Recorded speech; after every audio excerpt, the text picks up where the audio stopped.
Ladies and gentlemen, in about 2 minutes we'll start the meeting.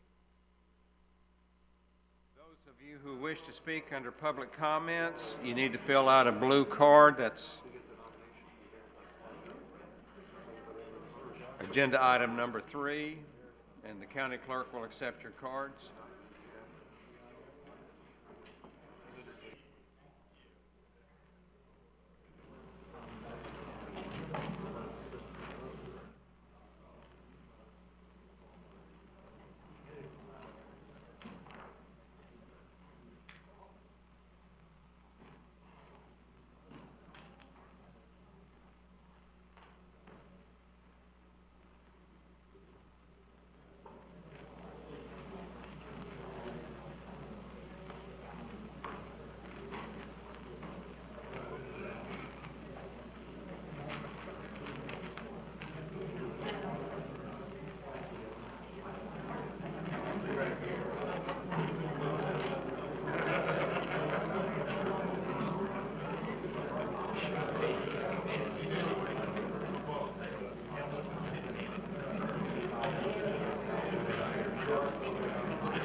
Ladies and gentlemen, if you want to speak on one of the agenda items, be sure and fill out a blue card and give it to the clerk over here.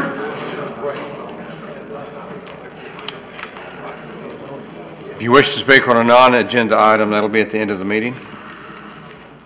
Number 6 doesn't count. Yes, number 6 does not count. That's a public hearing and you can speak on it.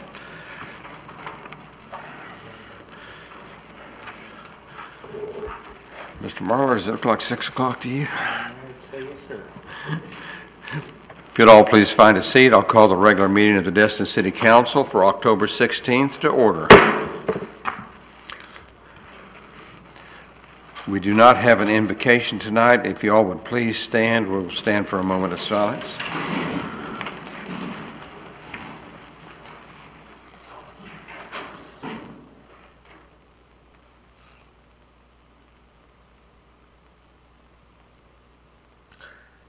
Mr. Marler, would you lead us in the pledge? Yes, ma'am.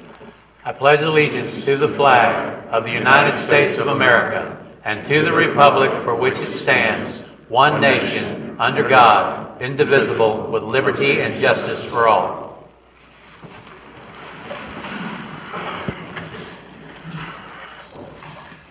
Do council members have any agenda item changes that they would like to make at this time? Mayor, I have a question. I have Mr. Terry Hotard from Winter Park is here tonight. I didn't realize he was coming. Going to make it. Wanted to speak on the utility purchase. Give us some information on that. Is that something he can speak on before we get to the Gulf Power item 4? Yes. It's up to you. Y'all can move to allow that if you want. That'd be great. He's got some good information It for us. requires technically a majority vote, but if I don't hear any discussion on it, we'll consider it a majority vote. So passed. And we'll have him speak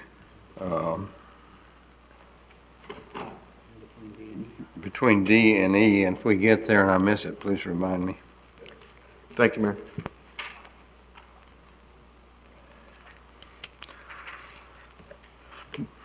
No further changes to the agenda? If not, I'll accept a motion to amend or approve the minutes. Correct? Second. I have a motion and a second to approve both sets of minutes. I have a motion, second, both sets of minutes. Any discussion, corrections? If not, I call for the vote. Unanimously confirmed.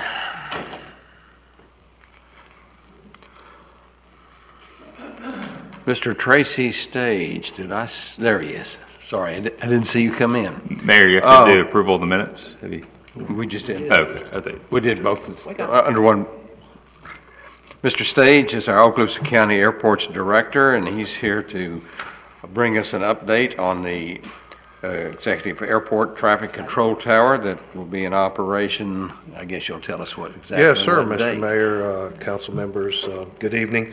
And you're absolutely right. November the 1st of this year, here in just a matter of a couple of weeks, our brand-new air traffic control tower will go into operation. That said, as you know, the tower has been named after Lieutenant General Leroy Manor. So that tower, we very much look forward to that tower going operational 1 November. That said, airport staff has hosted a number of meetings for the public to attend and address any of their comments or concerns, and really to educate them on the changes coming at Destin Executive. And two of the reasons why I wanted to come tonight, one, I wanted to publicly announce, although the city staff and yourself, Mr. Mayor, the meeting we have coming up on the 19th, this Thursday at 6 p.m. here in these chambers, will be a sizable meeting. We're inviting the public to please attend that meeting, where that'll give the opportunity of not the general aviation public, but more the public residents to come and hear all about the air traffic control tower, some of the procedures and what the tower will be doing, and meet the air traffic control tower staff. So with that, I do want to introduce Mr. John Green. He's here in attendance. He's the brand new air traffic control tower manager that has taken the position here a couple of weeks now, and I'll turn it over to John. Mr. Green, welcome. Good evening, everybody. Please repeat your name and address. John Green, and I work for Robinson Aviation. We're a private company that mans federal contract towers in Florida, Texas, all the way to North Carolina. We have Destin will be tower number 99. I have 5 controllers and myself will be the staff over there. We'll be open at 6 a.m. in the morning till 10 p.m. at night. And then when we close at night, Eglin Radar Facility will take over the airspace as they have been for all these years now. We will open on November 1, 6 a.m. We're going to start up. We've already got some pilots lined up that want to be the first ones in, first ones out. So it should be a good crowd there at 6 a.m. when we open. I'm personally glad to be here. I was stationed here 1975, October, as an airman. And when I left here, they sent me back to North Carolina where I grew up. And it took me 42 years to get back here, but this will be my retirement home in a few years. So I'm looking forward to that. If you have any questions for me, or I might warn you that the folks in Destin probably may not greet you real warmly. They're very happy to have you here, of course, but we've had an ongoing problem, and I guess the #1 complaint I get in my email stacks is low-flying sightseeing helicopters and yes, sir. Over the beach, and I know the FAA and several made you aware of it, and I expect a lot of citizens will be at the meeting Thursday too. Like Tracy said, we've had 2 meetings with the public, but most of it, well, not public, but with the flying community.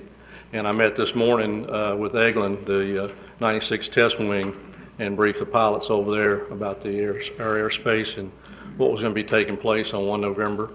And so now we'll meet with the public Thursday evening here and hear that side of it. And there are things we can work on to fix it, but we'll discuss that at that time. Great, happy to hear that. Council members, questions, discussion? I'm trying to encourage everyone to hold their comments for your public session, but we've had a few people that would like to speak on it. If you'll give us a few minutes, I'll invite them to come up and make some comment on it. But thank you and welcome to Destin. Thank you. Alan French. I'm going to ask that anyone has additional comments after Alan speaks or just agrees with him can come to the mic and say, I agree. And please limit it. We're going to limit this portion to 3 minutes, because there will be a public hearing on the 18th. Thank you. Go ahead. My name's Alan French, 50 Lands End Drive. I can't hear y'all very well. I've lost some of my hearing, but due to some things going on around here. I come as a citizen to make sure the public knows, and the city knows, and the council knows. Just a quote. A friend of mine rents his house out 2 weeks a year, pretty good price. Both of his renters this year, he said, "Do you want to sign up for next year?" And they said, "No way." And he said, "Why?" And the answer was the helicopters. They said every 5 to 10 minutes, it sounds like Da Nang, Vietnam in 1967. And they fly at 200, 300 feet. And every 5 minutes, you have to stop talking when they fly over. That's how bad it is, because you can't hear who you're talking to. So that's why I jokingly said I've lost some of my hearing, because I've been out on the beach this summer. But anyway, I just wanted to, I won't say any more because that kind of sums it all up right there. Destin is losing people that will never come back here again strictly because of this helicopter issue. So thank you. Thank you. Rick Chappell?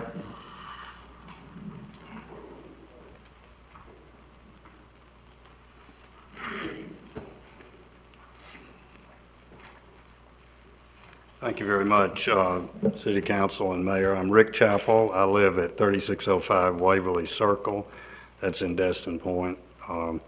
We unfortunately are in the turnaround zone for the helicopters, so we get them coming and going, and when they do their banking, it's particularly loud just because of the aerodynamics of the thing.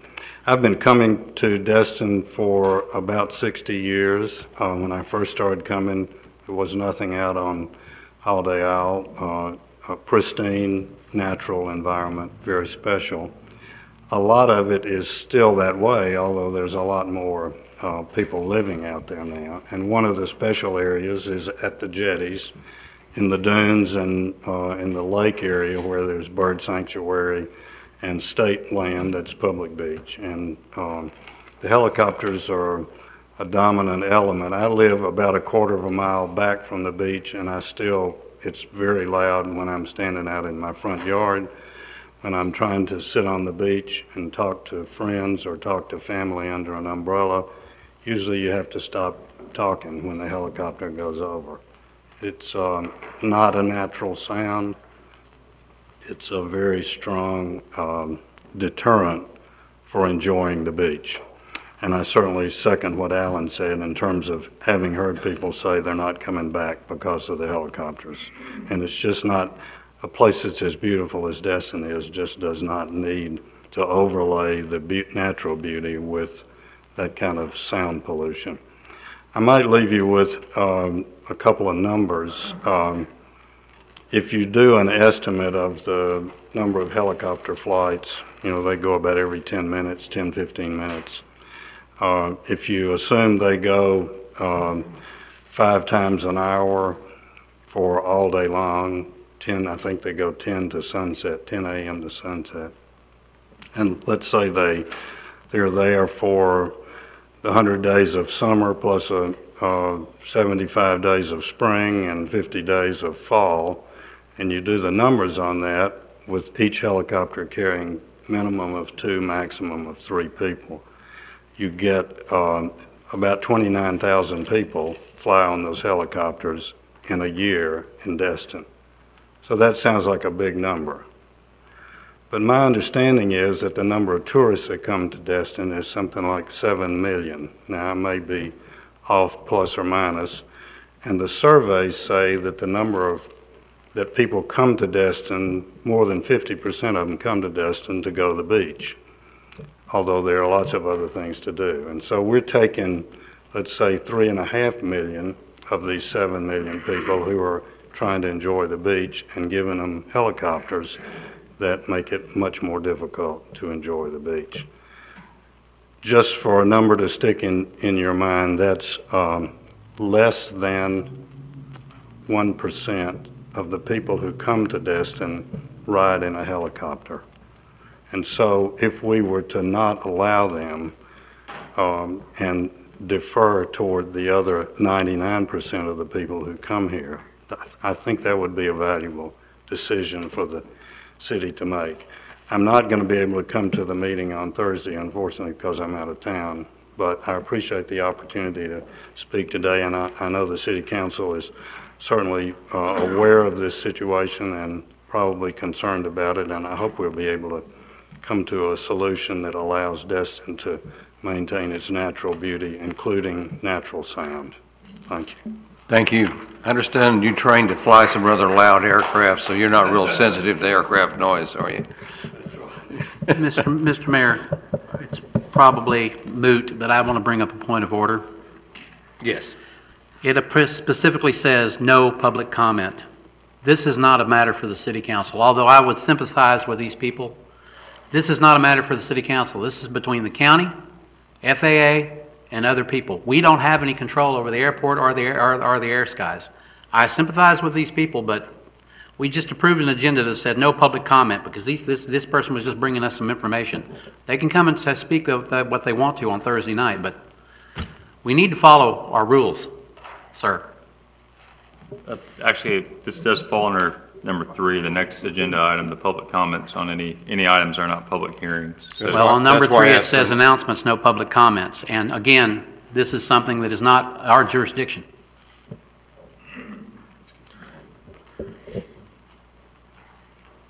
Anyone else? Questions, comments?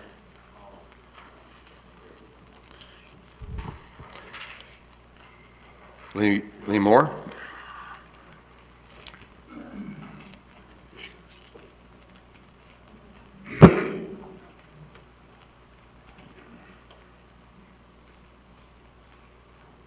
We've moved on from that subject, correct? Yes, we have. Good. I want to make sure I was up here at the right time. It's Lee Moore, representing Howard Group. And let me apologize, I should have told a council member that, well, we only had 2 speakers. I discouraged the others from speaking, but we did have a number of others that had mentioned it. And I don't mean to get into your time, but thank you. That's okay. So I'm speaking on item 4E, the potential utility purchase.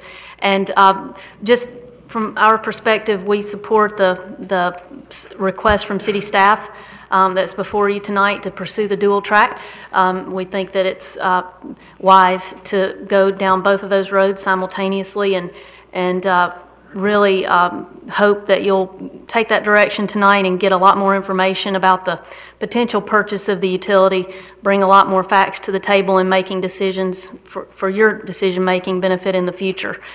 So I've said enough times that we think it could represent a really transformational opportunity for the city, and it's really important, and we're glad to see that you all are continuing on with it to this point and hopefully beyond this point. Thank you. Thank you.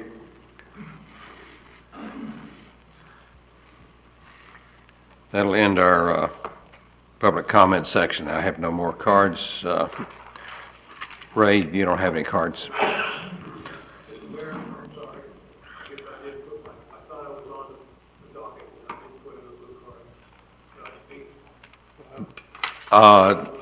Who did you give it to? Yeah, come on up. Who did you give your card to? No, come on up. Which item are you going to speak on? I'm sorry, which item are you going to speak on? The short-term rental amendments. Excellent. Give your name and address, please, sir. Option A. And I'm here to try to support that. I'm sorry, hit the mic button and start again, please. Okay, I'm here to talk on the short-term rental agreements and option A, and would support that vigorously. Yeah, and please repeat your name and address. Oh, yeah, okay. Our recorded record comes from that mic.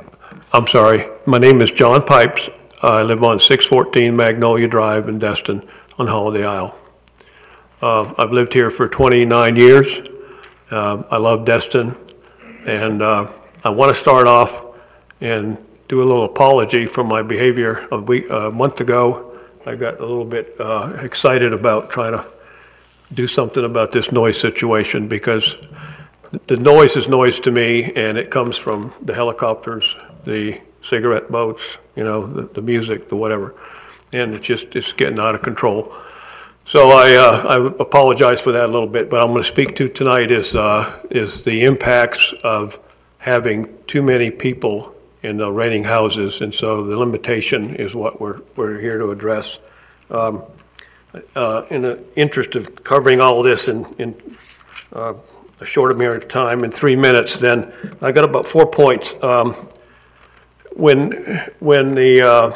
the places are rented to a large group of partygoers and disrespectful and vile behavior people, I feel like, and a lot of people that I talk to in my neighborhood strongly feel that what that can potentially do is devalue our property.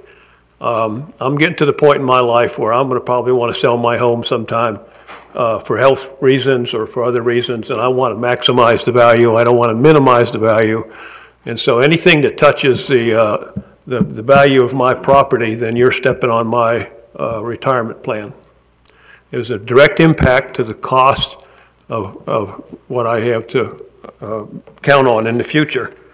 The second point is, I think, going all the way back to the Declaration of Independence, if you have to, for life, liberty, and the pursuit of happiness, the government was formed to protect the interests of the people, to protect the people, the residents.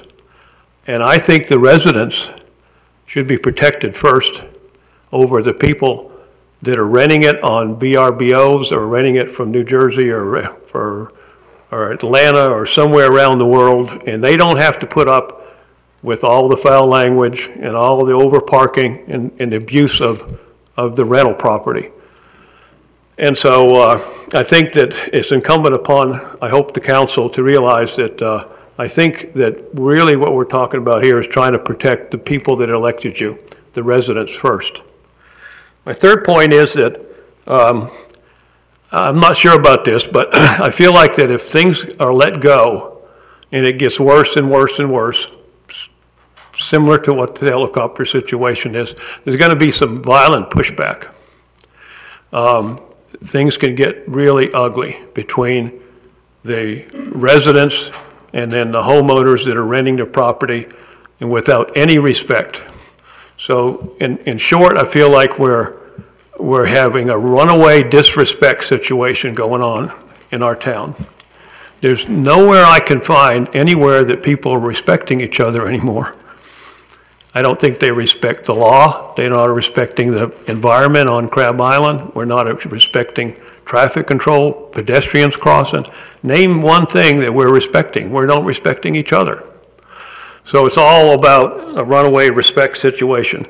And my final point is about the security. We have to spend real money to try to maintain our security of our homes, that we can live in peace and we can live in harmony. And we've got cameras. I got to pay Cox all this money to have my security cameras working all the time. And there's a direct impact, another cost impact, not just the devaluation of our property if this goes on, but also the fact that the security is a direct impact. It costs me and people more. So I'm here to plead with you and asking you, and really hoping that option A of that proposed amendment for the limitations of the number of occupancies goes through, so we can get a cap on the situation and get control. Thank you. Thank you.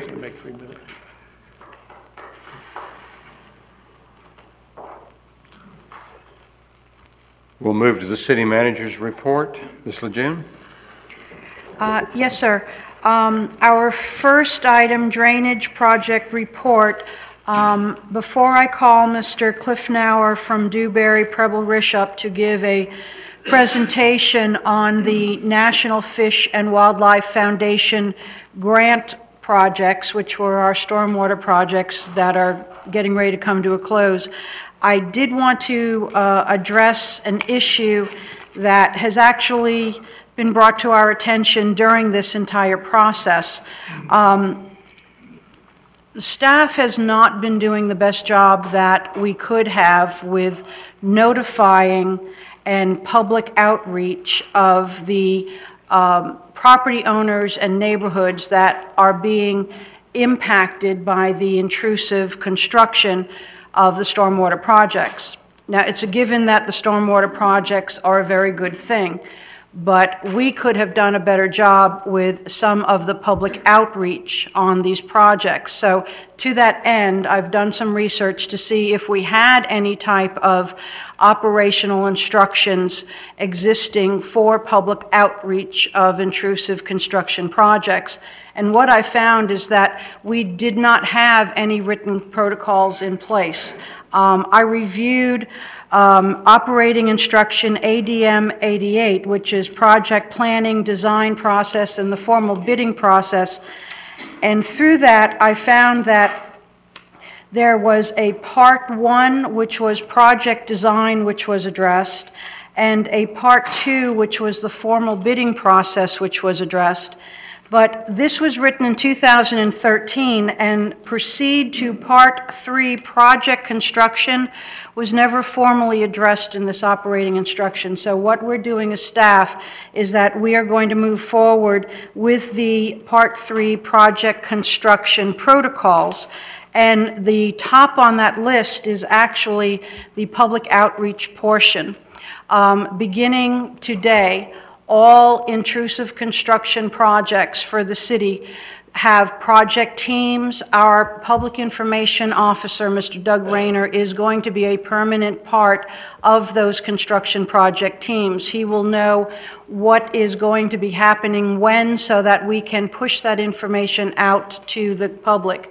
We will make sure that letter notifications are sent to every single address of property owners within a radius of that project who are going to be negatively impacted by the construction project, so that you know what is going to be happening in your neighborhood.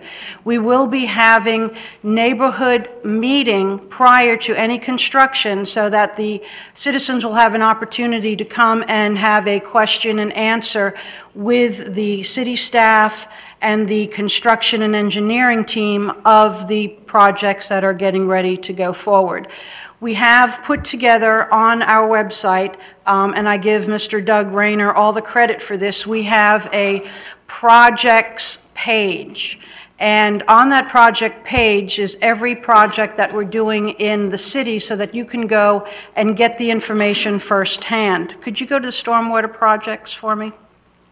Okay, so here we have all of the stormwater projects that are going on in the city with detailed information. We have established a number, or you can go through the website, or you can call on the phone to speak with someone that will actually be able to answer your questions regarding whatever project it is that you are interested in. And we're hoping that this is the beginning of a better outreach to the citizens when there's going to be an intrusive construction project happening in your neighborhood. So with that bit of information, I'd like to go ahead and invite Mr. Cliff Nauer from Dewberry Preble Rish to come and give his presentation of the project updates for all of the stormwater projects that we're doing on the grant. Thank you very much. Thank you, Council, Mayor. Mostly just wanted to bring you up to speed with where we're at on the projects today, let you know when we'll be completing the projects, and kind of just give you a quick overview on how you guys got all this money and what the purpose of these projects was. And so first off, there were 6 projects total. Those projects came from your stormwater master plan. And so when the opportunity came for NIFWIF to fund stormwater-related projects that had to do with water quality, essentially what you guys did was put together your package of your highest-ranked projects in your stormwater master plan and submitted those for funding. And so the 6 projects that we have worked on were the highest-ranked projects that you had for funding. And so I've got a presentation I just put together. It's pretty quick. It'll just take a minute to go through. That kind of shows exactly what it is that the purpose of it. And so I'm not sure how to move your thing ahead. Gotcha. Okay, so you're, before I go into that, let me finish. So 5 of the 6 projects are almost complete. Indian Bayou has been complete for some time. The other 4 projects are just a couple, probably 2 to 3 weeks away from being completed. The last project is Calhoun, which has been bid out. I don't know that you've awarded Calhoun yet, but Calhoun is the last project that'll be in line to be completed. And so essentially 5 of the 6 projects are complete. The last one has already been bid out. I don't think you've awarded it yet. So that's kind of where you guys stand. So just a quick overview. Restoration and maintenance of the ecological integrity of the Choctawhatchee Bay, Joe's Bayou, Indian Bayou, and Destin Harbor. The NIFWIF grant had a mission project of exactly that. All those relate to water quality. They don't actually relate to flooding. And so we've had quite a few questions during the design phase of the project. And we actually did have a couple of community meetings on the Indian Bayou project. We did hand out flyers door to door through the entire subdivision and the affected areas. And we also had a website committed to just that project. And the question that came up over and over again was, are these projects funded and are you designing them to eliminate flooding? The answer was no to the flooding, but yes to water quality. And so fortunately, a lot of the improvements that we made in Indian Bayou help with flooding, even though the purpose of them was for water quality. And so I don't know if there's been any confusion about that or not, but there was quite a bit of comment at the golf club, at the clubhouse when we had 2 separate community meetings there. And several of the people that were there were interested in the project and mostly concerned about flooding. Very few were as concerned about the water quality, but a lot of people were concerned about the flooding aspect of it. And so I don't know if that helps with it at all, but the projects were Indian Bayou, Sandalwood, Juanita, Springs, Snapper, Kelly Street, Benning, Maltezos, and Calhoun. And so like I said, most of those are completed. The treatment and remediation technologies that we used were hydrodynamic separators, which you've probably heard called bay savers. Just about all the outfalls in Destin are on bay savers right now, with the exception of Calhoun, swales, exfiltration, and dry retention ponds. The Indian Bayou areas that we worked on are right there. Some of you I know live in Indian Bayou, and so you're familiar with that project. It was a long, painful, intrusive process. It was not an easy project at all. It impacted a lot of utilities, it impacted a lot of yards, it impacted a lot of sprinkler systems, but in the end, it's made a huge difference in discharge of untreated stormwater. Pretty much everything now that does discharge is treated, and it has, as a kind of a side benefit, tremendously helped with the flooding situation out there as well. The other neighborhood was Juanita, Springs, Snapper, Kelly, and Benning.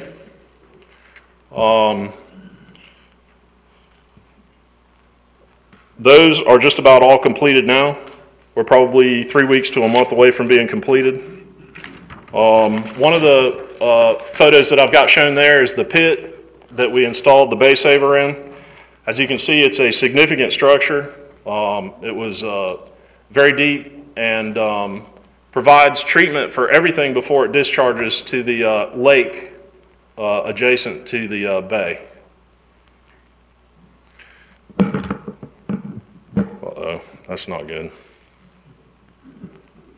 Okay, so that's a bay saver. That's kind of a cut section that shows what it does. I know you guys are familiar with them because you have them located throughout the city everywhere. Calhoun is one of the areas that we've identified that does not really have any bay savers to help reduce the nutrient discharge. That's kind of what they do. They're relatively inexpensive and work pretty well. A lot of the improvements that we made are underground. I understand that there's been some questions about how much of the project was underground versus how much of the project was above ground. On several of the projects, the majority of treatment is underground. So on Kelly Street in front of the school, we have a very large exfiltration system, and The exfiltration works great in the city of Destin because you got a deep groundwater table in most places and a very high permeability rate. That's some of the exfiltration that you can see right there that went in front of the school. The pond itself is very small, but the exfiltration system that is below the pond is pretty large. There's some other photos on Snapper and Juanita. And then this is Maltezos. Maltezos is also a very large exfiltration system. It was a closed basin where discharge really had no good place to go, and really ended up in everybody's yards being completely underwater during any kind of major storm event. Sandalwood is another area that construction is complete except for some final paving and cleanup. Again, this is an area where there was no outfall and severe flooding in the whole neighborhood. And we've essentially put together a very large exfiltration system that goes underneath the roadway that we've tied quite a few inlets to. And then this is Calhoun, which is the last one that we'll be moving forward with construction. It also uses exfiltration. We're going to tear out large portions of the existing sidewalk that's fallen apart and put exfiltration in where the sidewalk is now. And so be happy to try to answer any questions you might have. But again, it's a water quality improvement project, and the water quality improvement is for your bays. And we feel like we've completed what the mission of the project was, to improve water quality. Again, as a consequence, we've improved flooding in some places, but that's what your grant was for, and that's what we've been doing. So be happy to answer any kind of questions that you might have. Thank you. Questions? Comments? Go ahead.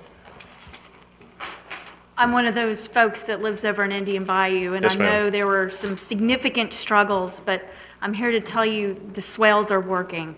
The first time we got a significant rain after they were done, I looked outside and lo and behold, they looked like little rivers. So it was nice to actually see it work the intended way, and I thank you for all your work. I know it wasn't y'all at fault per se, that it was other circumstances and other folks, but like you said, I think ultimately we ended up with a very good project that's helping everybody.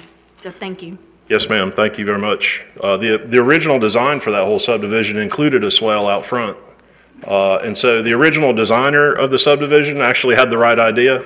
It just never really got built that way. And as the subdivision grew over time, the swales all disappeared. And so really all we've done is put it back the way it was originally designed. And so thank you very much. Appreciate it. Any other comments? Ms. Lejeune? Yes, sir. Okay, so the next item is amendments to the Land Development Code for short-term vacation rentals.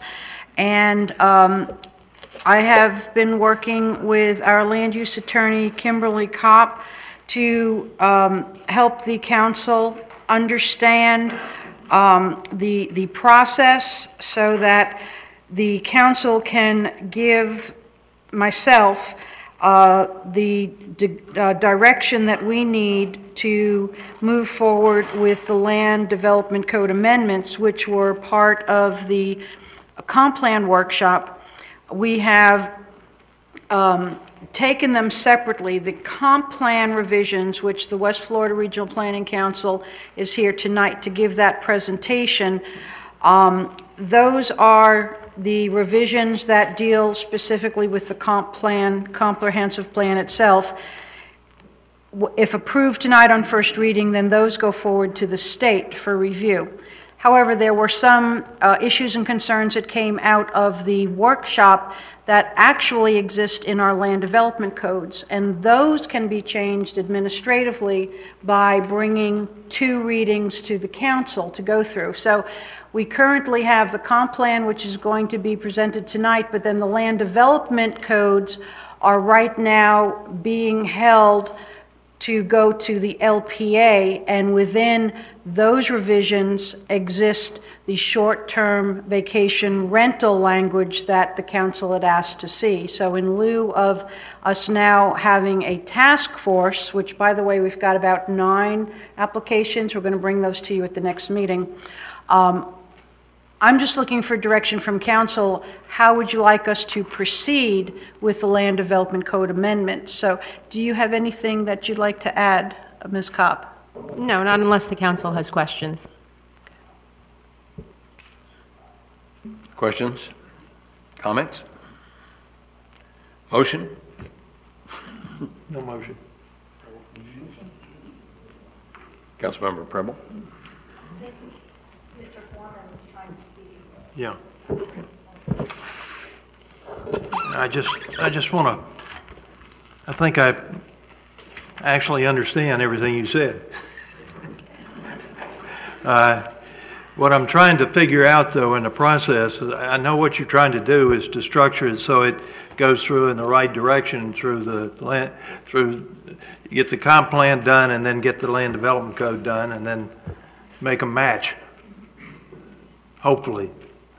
Well, the thing that bothers me a little bit is I've had a lot of public input to me in the last week with regard to the decisions that were made by the council or non-decisions that were made by the council with regard to the capacity of a vacation rental.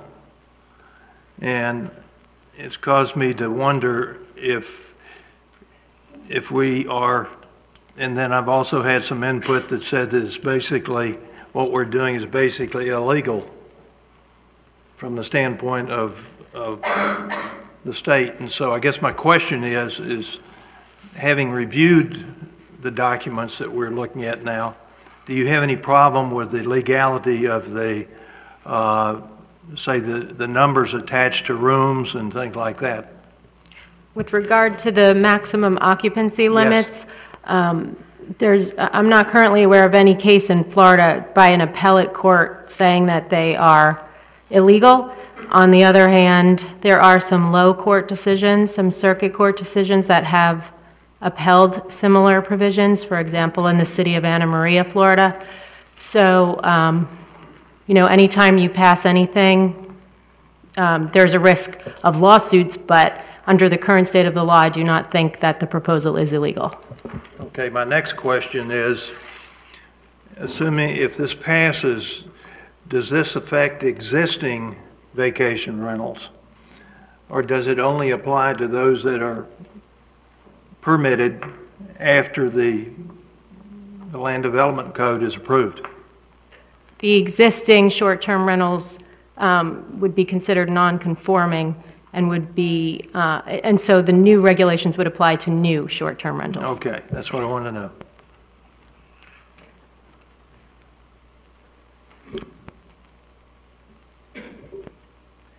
Councilmember Ramsell? Thank you. I have some questions and comments, but first I wanted to ask you about something you just said. So the changes would only apply to new short-term rentals. Well, but how would you define, or how would you bring those that were non-compliant into compliance? How long would that process take and what would be the procedure? Over the years, if they were to be damaged or destroyed to the extent that the code would not allow them to be rebuilt under the non-conforming use provisions, they could not be, they would have to come into compliance with the existing new ordinance. It would be existing then, it's new now. The ordinance that would be in effect at the time that they were to be rebuilt, but it would not immediately affect them such that they would be immediately changed. So the homes would have to be destroyed by some whatever, some event, in order for them to then be brought back in compliant? They would have to, one of the provisions of the non-conforming uses, yes, would have to apply. So they couldn't be expanded, for example. They would not be able to grow beyond what they are, but they would not have to be diminished unless they were destroyed or damaged to the extent set forth in the code. And so what would determine whether they're existing or not? Would that be based on our list that we have of registered rentals or some other quantification? I would suggest that would be the way to do it. We might have to look at some things on a case-by-case basis, but whether they are registered and they would have to be legal. So if they're not registered, they would not be considered a legal non-conforming use. So that would be one factor. Okay, I feel like I'm on a CB here. Have to be legally existing right now. So if they're not legally existing right now, they wouldn't be, I don't want to use the word grandfathering, but they wouldn't be quote-unquote grandfathered. Right, I understand what you're saying. That's concerning to me a little bit. I didn't realize that that was going to have to be a factor, honestly. But I do think it's important for us to move forward. I mean, we've heard input for months. We've been discussing this for months at council meetings.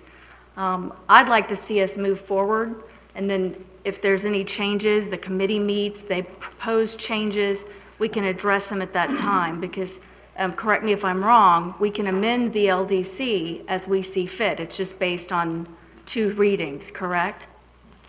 Correct, and an LPA review as well. Okay.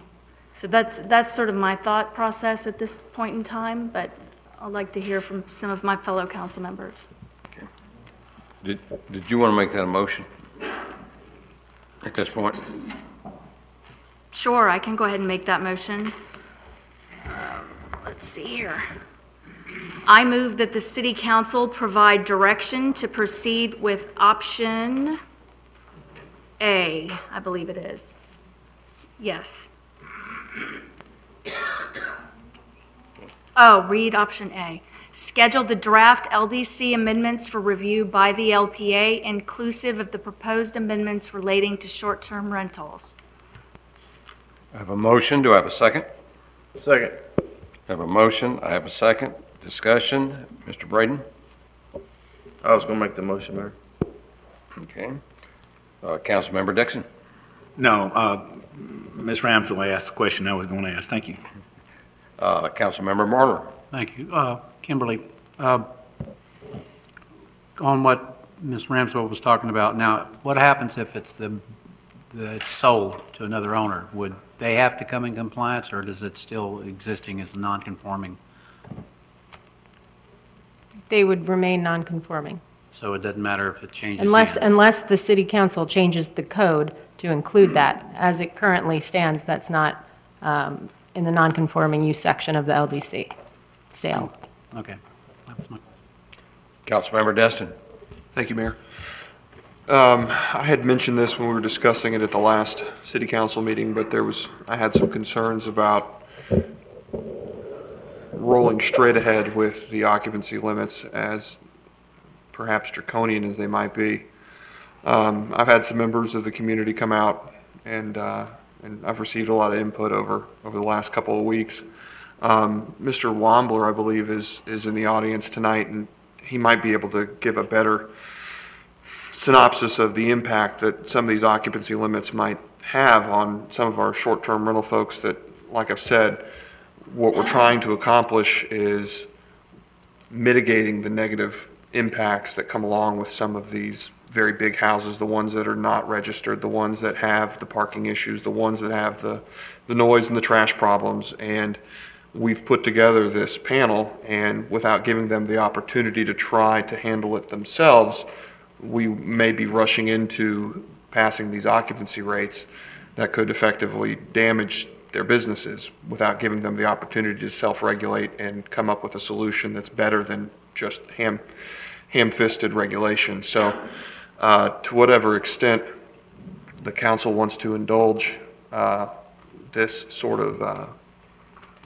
discussion, I think Mr. Wambler might be able to come up if he feels like he could articulate it better than me, and the council so wishes to hear him. I'd say we probably need to give this some thought during this process. Do we need a motion or just consensus? Consensus is fine. Is there any objection? For Mr. Wampler. Any objection? I'm good. Mr. Wambler, would you like to come forward?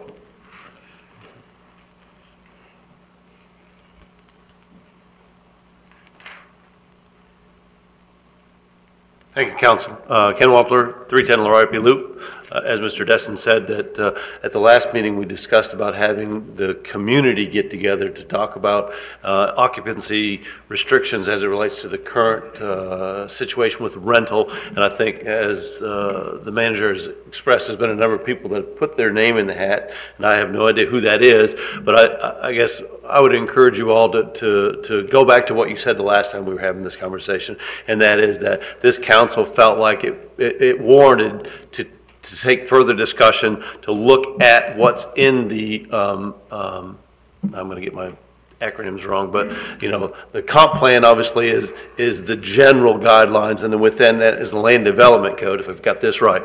And so what goes in the land development code should speak to the occupancy, should speak to all the issues that come from these large homes, just call it like the way we see it. But there's a group of professionals and citizens that have already agreed to get on a committee to help give you all some suggestions as to what will work with the existing vacation rental groups, the ones that are registered, the ones that want to abide by the ordinance, the ones that want to be a good neighbor, and vet out, and we'll help vet out all the people that are in violation and make sure that they're prohibited from interfering with everybody's, I think someone said it, peaceful enjoyment of their real estate, because clearly that's what we stand for. And from a rental management company, I mean, we pursue that every single day. We don't want our guests to cause any interference with your enjoyment of your home. And so if you bring this group together and you don't give them a chance to give you some suggestions that we all will abide by,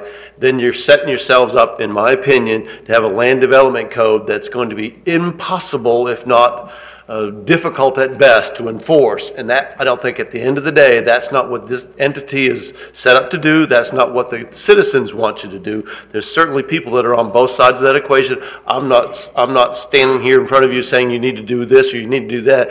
What I am saying is let the citizens and the vacation rental companies get together, give you some suggestions as what should be in the land development code, so you don't pass something today and then 3 months down the road have to review it, because all of a sudden now you've generated a lot of legal issues that obviously the individuals that own those homes are likely to do. And I don't know that, I don't own a home, you know, but why not do this one time and not do something that's going to get this hole deeper? And that would be my suggestions. I don't think I did it as well as Mr. Destin did, but I tried. Thank you. Thank you.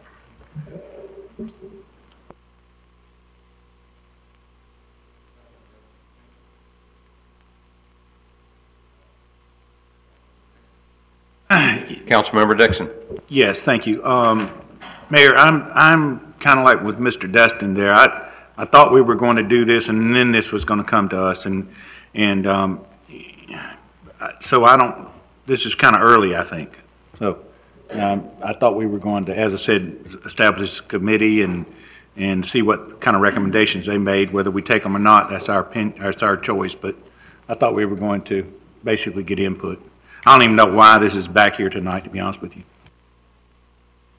If I may answer that, sir, because the land development code revisions are finished being reviewed by staff, they are in ordinance form, and they were scheduled to go to the LPA. Given the fact that this council did agree and vote upon having a task force, we needed to know as staff, do we send this forward to the LPA? And I think that there's been discussions on both sides at this point. It's very important, because if we send it to the LPA, then it comes to you for vote before the task force has had an opportunity to meet. So we're looking for that direction. Do we send it to LPA or not? So that's why it's back before this council tonight. Councilmember Braden. Thank you, Mayor. First of all, I want to withdraw my second on that motion. And I have a question for our attorney. Is that language of a single-family resident, the 2+2, is that language not in the short-term rental in the comp plan or the LDC? Is that just in the long-term and homestead?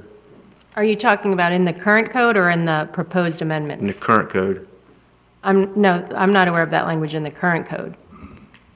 But is that code not, I mean, we do have it in long-term or homesteaded. Is it not single-family 2+2 or single-family period? I don't know the answer to that. I'll have to look. I'll have to look at the code. When a home was built under single-family, and then it's turned into a short-term rental, and now there's multiple families occupying, is because that language is not in short-term rental? I understand what you're saying. Yeah, currently there's no language like that in the short-term rental definition at all. In the current code, that does not exist. In the proposed amendments, there would be the maximum occupancy limits that you discussed at the prior council meeting.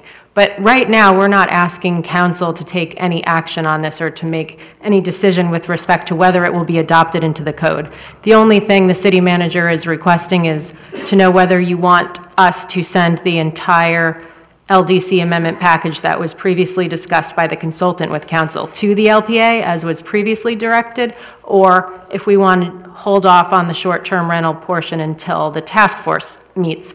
Even if you send it to LPA, they will make a recommendation to you and you will have 2 readings to further discuss it. So tonight, you don't have to look at the substance of the regulations just to determine whether you want to hold off on the task force or send it to LPA right now. Just for clarification, we had a motion. We do not have a second. Does any member wish to second or withdraw the motion at this point?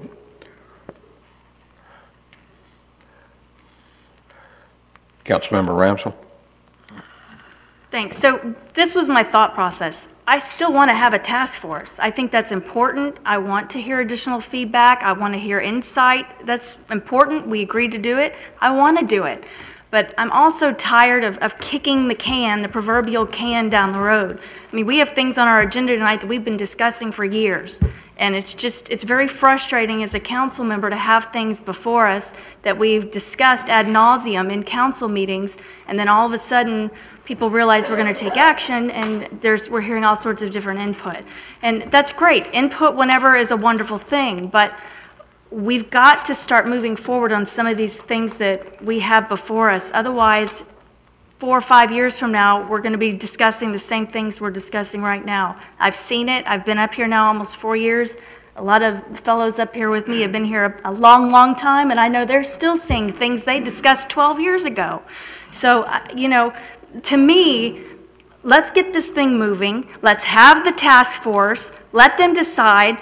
Because it's an LPA issue and an LDC issue, we can make changes if the committee decides upon changes. That's fine. That's part of the process. But let's try to get things going so at least something is on the books and we can all move forward. That was my thought process. Thank you. Again, we do not have a second. Mr. Destin? So I think I'm going to play King Solomon, and I think if we split the baby on this, we can still move forward and we can keep the task force and we can give them a shot at bringing some community solutions to this problem before we go and hit them with occupancy standards. So I know we only had option A, B, and C, but I'm thinking maybe an option D, which could be that we take the LDC package and specifically the short-term rental language. Is it possible, Ms. Kopp, to remove the occupancy language from that package, but leaving the rest of the short-term rental language undisturbed and move that to the LPA? Yes. Okay. I'm going to go ahead and make that motion then. Let's see if I can articulate that in a way that everybody understands and can vote on. So what I think we're going to do is an option D, which is we'll remove the occupancy language from the LDC package, leaving the rest of the package undisturbed, and this will provide us the opportunity to keep the ball moving forward. The LPA will get their opportunity to look at some of the remaining short-term rental language. The occupancy issue we can revisit once this task force has had an opportunity to do what it's going to do. And that'll be something we can tackle in the upcoming months. And that's my motion. I have a motion. Do I have a second? What happened to her motion? It died for lack of second. I'll second the motion, Mayor. I have a motion. I have a second. Councilmember Dixon. I'm certainly not wanting to prolong this, I can tell you that. One of the things that kind of struck me as funny is that, you know, first off, we don't have very many more properties to build these short-term rental homes on. So basically what we're doing is we're catching up with this thing way after the fact. And the fact is that we have, with this, has zero control over what's already established. Is that correct? The way I got what you said to Ms. Ramswell just a little bit ago? I don't know if there's zero control, but Well, there's not, there, in addition to the damage issue, it could also be, for example, if the property ceased being used as a short-term rental for the period of time set forth in the code, which I believe is 6 months. If it's abandoned for a while, they would not be able to come back. So, okay. But that's the kind of balance that you try to achieve when you're balancing a private property right and a regulation when you have existing rights. Okay, and that throws up a whole nother bunch of questions, to be honest with you, but I won't ask them tonight. You know, and the fact that, you know, we don't even know what's what out there. We have really no idea. We know what we know, but that's it. My next question is that when we issue a building permit, we're not issuing a building permit for a long or a short-term rental. We're issuing a building permit for a house. Now, it may be, you know, 3 stories, and it may be, you know, 12,000 square feet, but it's a house. So it's a chopped up house. It's got about 27 bedrooms in it. It'll hold 76 people, but still a house. So how do we catch these? How do we get these things on the upfront? Now, you know, when they build this home, it's on the beach or it's near the beach, and, you know, they're not saying to us, I don't guess, that there's going to be a short-term rental. So, you know, how do we do that? 20 years ago. Well, the other issue is they have to be legally existing right now to receive the benefit of the non-conforming use provisions. They have to be legally non-conforming. So if they aren't legal now, then they may not, you know, meet any of that criteria and be a legal non-conforming use in the first place. So the new ordinance could regulate them. And the same would apply if they failed to renew their short-term rental registration every year. Right. A lapse of 6 months. Just for clarification, a house that was approved for 3 bedrooms on the tax rolls for 3 bedrooms, but now they're using 8 rooms to sleep in, that would be non-conforming, and this would apply to them? They would have to be limited to the use of a 3-bedroom home, or how would that play out? It depends which portion was legally permitted, but they would be legally non-conforming only for the part that was legally permitted by the city.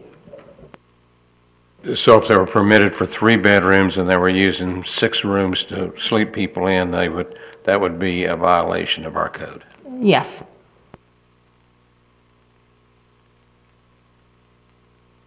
Councilmember Dixon. I'm done, thank you. I'm done. Councilmember Braden. Didn't we put a deadline on that task force workshop of bringing us back an answer by January 1? Okay. February 1, it seems to be the consensus. I don't know that we remember. We'll have to get the clerk to check. February. The minutes, let's look at the minutes. We'll tell you. It's February 1st, 6 months after appointment. But the sunset is 1 year.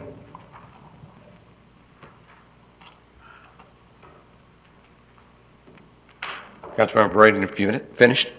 Yes, sir. Councilmember Arner.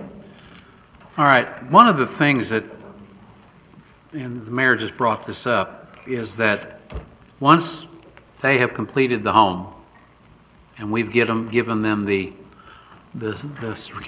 occupancy certificate. Sorry, my mouth is not working good tonight.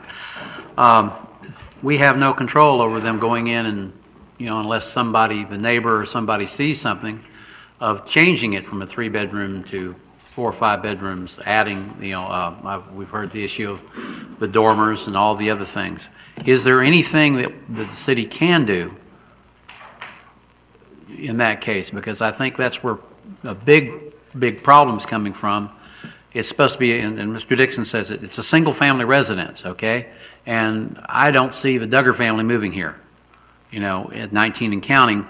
So how do we get these single-family homes with 10 bedrooms, and then the next thing you know, they're short-term rentals and then they add extra space, where a closet was, they've turned it into a bunk room.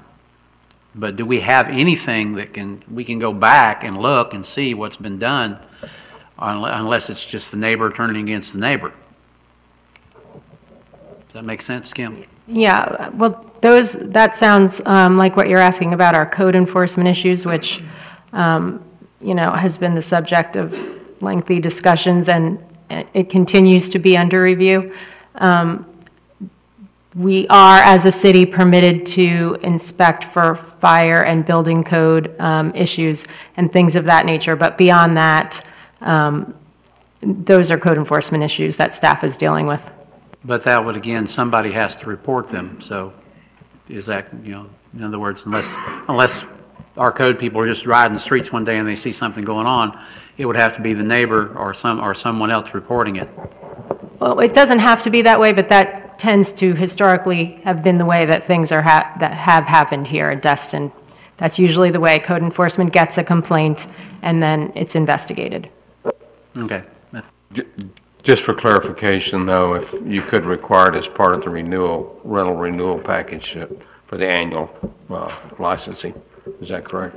We have that currently as part of the proposed amendments, yes. Councilmember Ramsell. Actually, this sort of builds on what Councilman Marler had asked. How would we determine if they are legally non-conforming? Well, one way is with the registrations.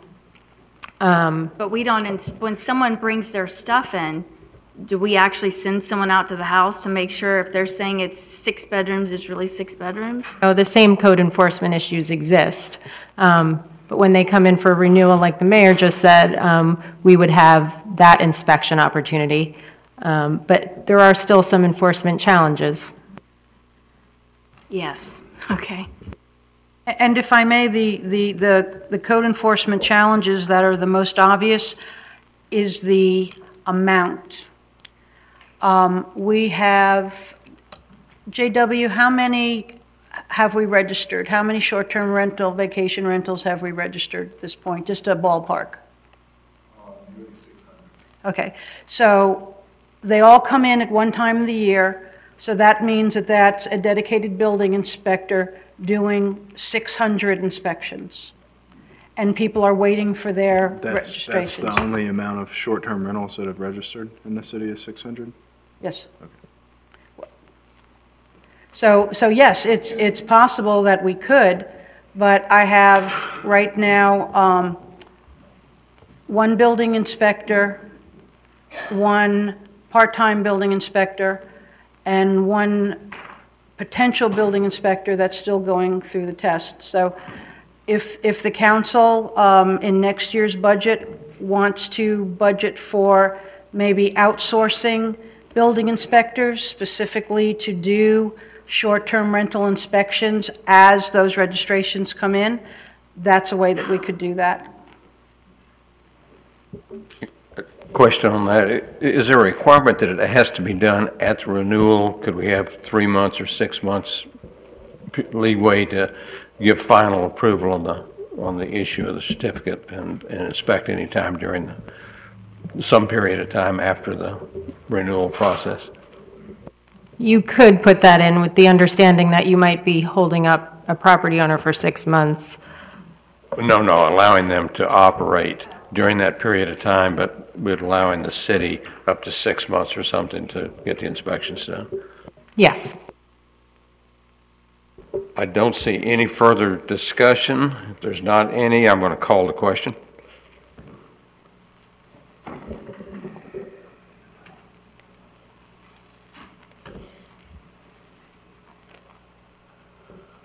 Six yes, one no. June, you still have the floor. Yes, sir. The next item is also a policy direction item.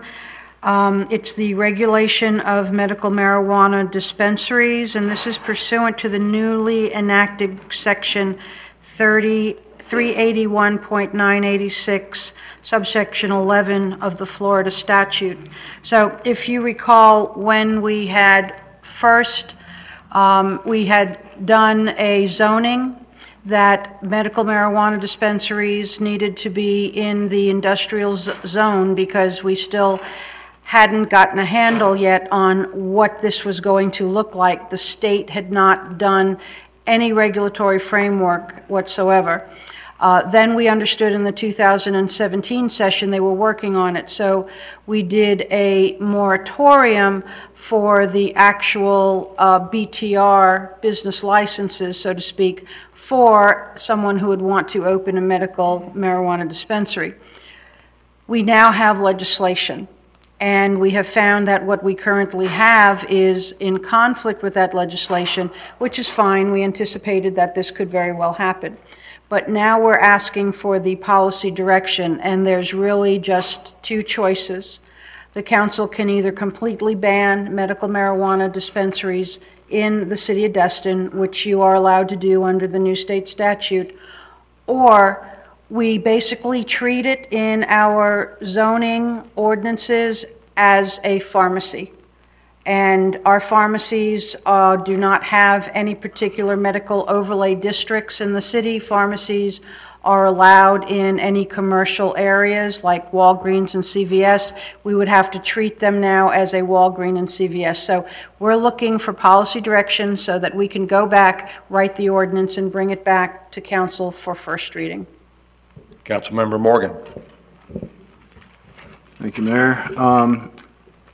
I didn't pull up the numbers like at our last meeting, but back in November, when it was on the ballot, I think 75 or 80% of the people in Destin voted to support the amendment. So I move that City Council provide direction to amend the Land Development Code consistent with option B. Second.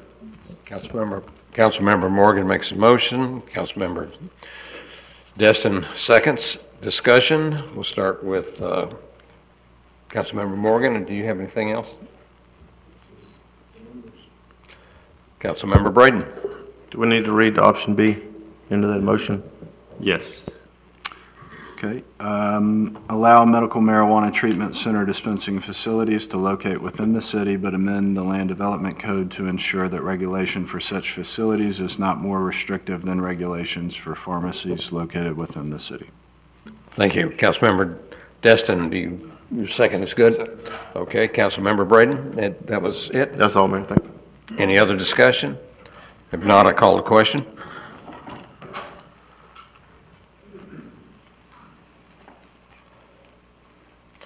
Six yes, one no. Passes. Ms. Lejeune? Yes, and this is the final request for policy decision that I've brought forward tonight, and this has to do with prohibiting uses of city property and public parking facilities. So I understand that there has been a history in the city of Destin with certain types of vehicles, recreation vehicles, utility trailers, boat trailers that periodically park in city-designated parking lots and other city-owned property that has not yet been developed. So looking through the codes this past storm that we had some folks that had parked their trailers and boats in city parking lots, and I was trying to find some language that actually prohibited that. Now, there's some inferred language such as parking between the lines, but there's nothing specifically prohibiting these other type of uses for our city parking lots and also for unimproved city property that we have future uses intended for. So what I would like to know is if the council would give me the policy direction to prohibit those types of uses on city property and city parking facilities other than those originally intended, or to prohibit the uses with some exceptions. Now, I understand that it's also been a practice that when there's an impending storm like a hurricane, that people have been, whether with or without permission, parking some of their equipment or property on city property in lieu of a storm to keep it from being damaged. If the council wants to make exceptions for some circumstances, then I would ask that that information be provided to staff now, whether or not you want to have us prohibit the uses or prohibit the uses with exception. Councilmember Destin. Thank you, Mayor. My feeling on this is we have sort of a couple of areas in town where we know specifically the properties are having parking issues. I know we're talking about behind McGuire's, we're talking about the community center, we're talking about some of the other spots in town. You know, if people are parking boat trailers, or if the Emerald Grand is, you know, if people who are going from the Emerald Grand are going to stay at the Emerald Grand or in anywhere on the Harbor Walk is being told, hey, go over, use the city parking, and we'll shuttle you back onto the Harbor Walk. In my opinion, that's exactly what we originally built the public parking for, which are those guests. If it's being used for trailering and people are utilizing the harbor waterways and things of that nature, that's kind of what we were supposed to be building these things for. We have not met our obligation of building the parking garages yet, so before I get too wound up from an enforcement standpoint, I'm not really sure exactly who we're trying to run off or regulate and under what circumstances. I don't think that the city lots should be open. I don't think there's overnight parking. That would be a reasonable regulation. You can't, whatever you're parking there, you can't leave it there overnight. I think there should be exceptions for you know, storm events. I know that there were some folks who had left for the hurricane in South Florida and had set up in some of the public areas and were only there for a couple of days. I think those were evacuees. That seems like an extenuating circumstance. So, you know, and we're only talking about a couple months. The right-of-ways are different. I feel differently about the right-of-ways. Those are not where you park anything. But for the parking lots that we have currently, you know, we have a parking problem on the harbor especially. And I'm not really sure who we're going after or under what circumstances. So my feeling is to basically leave it alone for now until we can get a real handle on what we're going to do and what we're going to build. And, you know, as for overnight parking, that, you know, we don't need people camping out and saying, oh, I'm a member of the public and I can store my old beat up trailer and camper here indefinitely. You know, that's not what anybody's suggesting. Councilmember Dixon. I don't mind helping out, you know, if there's something bad fixing to happen. I don't want anybody to lose their property, but basically what was going on that I saw on this piece of property when we're talking about behind the community center was pontoon boats that had been basically trailered in and pushed off the trailer somehow, some way, and they were just sitting out there. The problem that I have with this is basically the fact that if one of these pontoon boats ends up in somebody's living room with a tornado that could come through with one of these hurricanes or whatever it may be, who's liable for that if we allow it, if we allow that to occur? Again, I don't mind helping people out, but you know, the fact is that I think if we're going to open that up and allow that, we have to allow basically everybody to do it, and I think those places are going to fill up fast because there's a little protection there from that bluff that's up there, and I just think it's a bad business to be in. I feel like that people in business, in the pontoon boat business or whatever business you're in, should have a contingency plan for these storms and stuff like that to be able to take care of this stuff without relying on the city's property to do it. So, you know, I can't agree with the fact that we would allow this. A lot of things could be that, what if that gets destroyed there? How long is it going to take for an adjuster to come and view that property and get that stuff out of our way so we can utilize that parking for city purposes? So there's a lot of things I feel like that could happen, and if we allow this to happen, a lot of it would be on us, and I just don't feel like it's right. I don't feel like we should subject everybody else should be able to do the same thing. If a storm's coming, if you got a travel trailer, pull it up there and make sure it's parked and in good as place as you can, and I just don't think we can open that up to the city like that, to the whole city. So if we can't open it up to everybody, I don't want to open it up to just some. Thank you. You want to make a motion, Tuffy? Yeah, I'd like to make a motion. Let me figure it out here. I'm sorry, I'm not where it need to be, but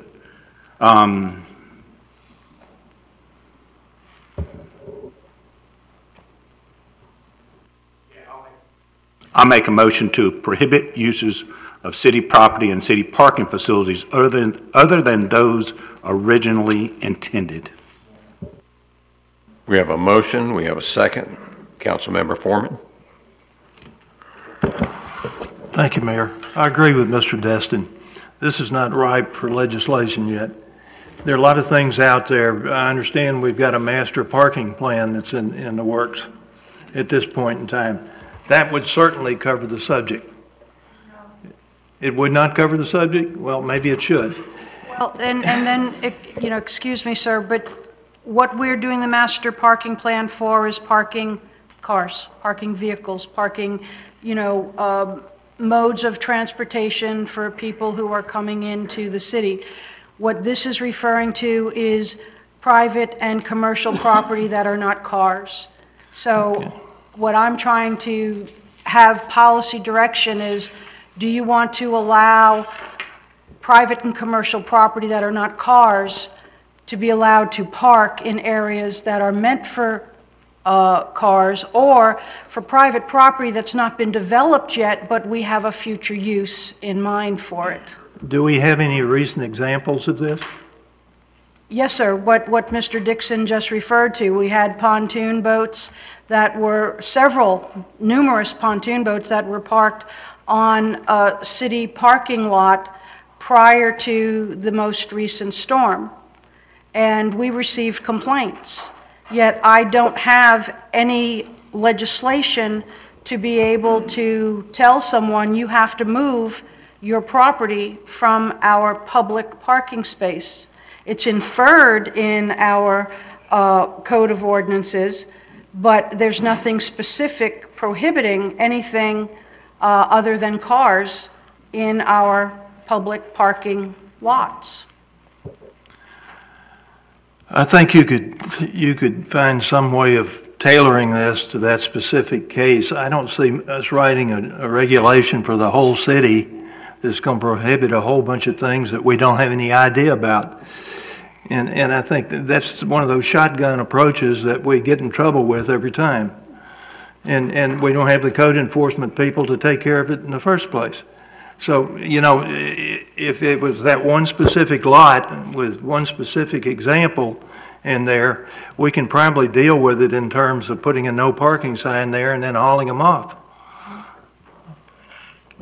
It's not just that one specific. Since I've been here, there's been multiple, especially in the off-season. When I first got here, we had folks who had their private commercial property parked all over the city and in some city lots. So again, I'm not looking to create regulation. I'm looking for policy direction. If the council wants me to put up a sign that says cars only, then we can do that. But when I get complaints and then I've got council people giving different directions on how those complaints should be dealt with, that tells me I need to bring it to council and have council give me direction on how they want it handled.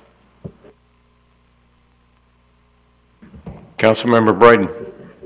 Thank you, Mayor. One problem I have with the motion is it specifies the parking facilities, and I don't think we need to restrict people from parking their cars and with their boat trailers like in Mahler parking lot. If they're willing to pay for it, to park it there, then they should be able to park it there. And I know what we're talking about.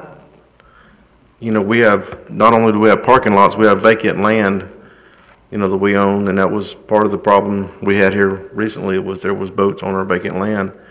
I really don't think it's right that a business to be able to just use the city's property was where the old campground was or not. I certainly don't want to park my stuff on city property or anybody else's property. I don't know why they didn't take these pontoon boats up to Walmart and park them in their parking lot. Why didn't they take them to them Grand and park it in their parking lot? And why they pick the city? Probably because we can't do nothing about it. And if we pass this right here, it prohibits them, but if they move them, put them in there, 2 days later they're gone, what have we done? I mean, I don't get it. Is this the first step for something or what? I mean, I agree we need to do something. It's not right, but I think we've got a long way to go other than just this ordinance here or this direction. I don't know if we ought to make all our, I know we'd asked for a study to come back to turn in that parking lot behind the community center down Cybert into paid parking, but I don't think we've ever gotten anything back on that. That'll be coming next month, sir. Do we do that in the other property that we have? Do we fence it off, cable it off, so people can't use it, and then we're liable for things like Councilman Dixon was talking about, things getting destroyed on our property? I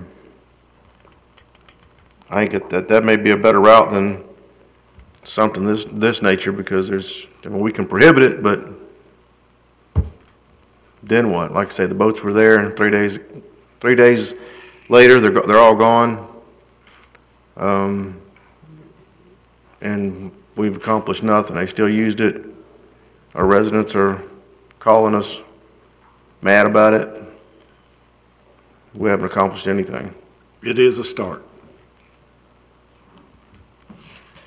Councilmember Marler. Trying to figure out how to put this, and with respect to Mr. Dixon and Mr. Braden, who've also grown up here like me. Neighbor helping neighbor, it's customary. Ever since I can remember growing up here, Joe's Bayou was the place where every charter boat went when we had a storm that was coming. Anchored out, tied to somebody's dock, nobody had a complaint because it was neighbor helping neighbor. When we have a natural disaster, it's any port in a storm. We need to look at that point. I agree that, maybe the people who park the pontoon boats and the other things there should have cleared it with the city first, and I think that's one thing that should be done. But this is where government gets too involved where they shouldn't be involved. Mr. Destin's right. This is something that's just, we shouldn't be addressing this right now. We narrowly missed 2 storms, in a sense. We wouldn't be up here discussing this if those storms had hit us. We'd all be looking at a different perspective. Again, like I said, we're getting to the point where we're trying to police everything to the point of no return. And as far as the public parking goes, it says public parking. Some of those people that parked there helped with the taxpayer dollars that built those parking lots, whether they're employees of one or another facilities around here or guests or whatever. It's public parking. To restrict public parking is, again, against what you're paying your taxpayer dollars for. So we're just this is just too soon to be arguing about this point. I have to agree with Mr. Destin. Call the question, Mayor. No, real quick. Councilmember Morgan. Yeah, thank you. Kyron, if you could find somewhere where you can dock in Joe's Bayou during a storm these days for free, would you let me know? Because you can't. Everybody charges. Oh, I know everybody charges. I'm simply saying we also, if everybody would just anchor their boats, and some of the captains or the maids would stay on the boats overnight to make sure that the boats didn't go anywhere. Sure, But we never had a problem. But I think the spirit of this motion is that our parking lots, we would intend for them to be cars to use them. And that's probably about it. All I'm simply saying is during a natural disaster, we need to look at making some exception. Okay, so you tell everybody to take their stuff down there, okay. No, they need to come to the city and get permission, but we need. Then let's amend the motion for a hurricane situation, and that's option B. We have a motion, we have a second. We need to vote on the first one first, and then we can discuss. Unless Mr. Dixon wants to. And I absolutely do not want to change my motion. Okay. And wait, I'm going to call the question.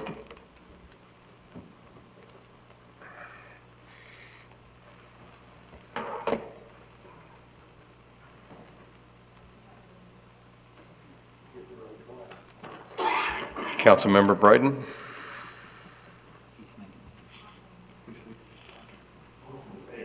Yes, the motion was A, correct?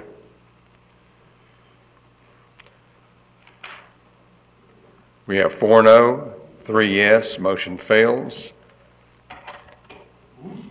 Then Is there another motion? I will go with option B, prohibit the use of city parking facilities other than originally intended with the following exception: natural disasters or anything that, well, I guess natural disasters would work. I'll second that. We have a motion, we have a second. Any further discussion? Not, I call the question.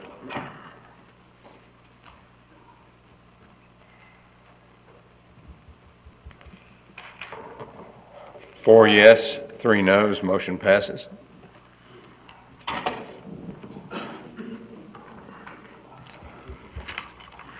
Ms. Lejeune, I think you still have the floor. Yes. Let's, Ms. Lejeune, may we take a short break first? Sure. I call a 10-minute break.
Ladies and gentlemen, if you'll move toward your seats, we'll start in less than 2 minutes.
It's good.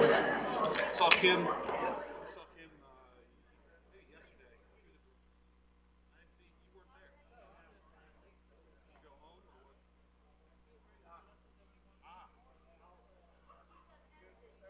what? Ladies and gentlemen, if you'll return to your seats, we'll start the meeting.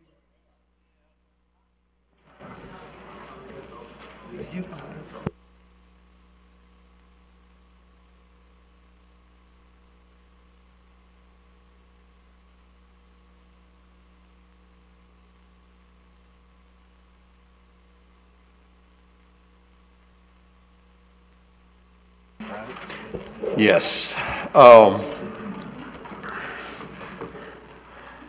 Ms. Lejeune, have we completed the parking facilities? Are you ready to move to? Yes, sir. We've made a change in the agenda. I would like to ask Terry Hotard to please come in. He's the former mayor of Winter Haven, and I believe you were... Winter Park. Excuse me, Winter Park.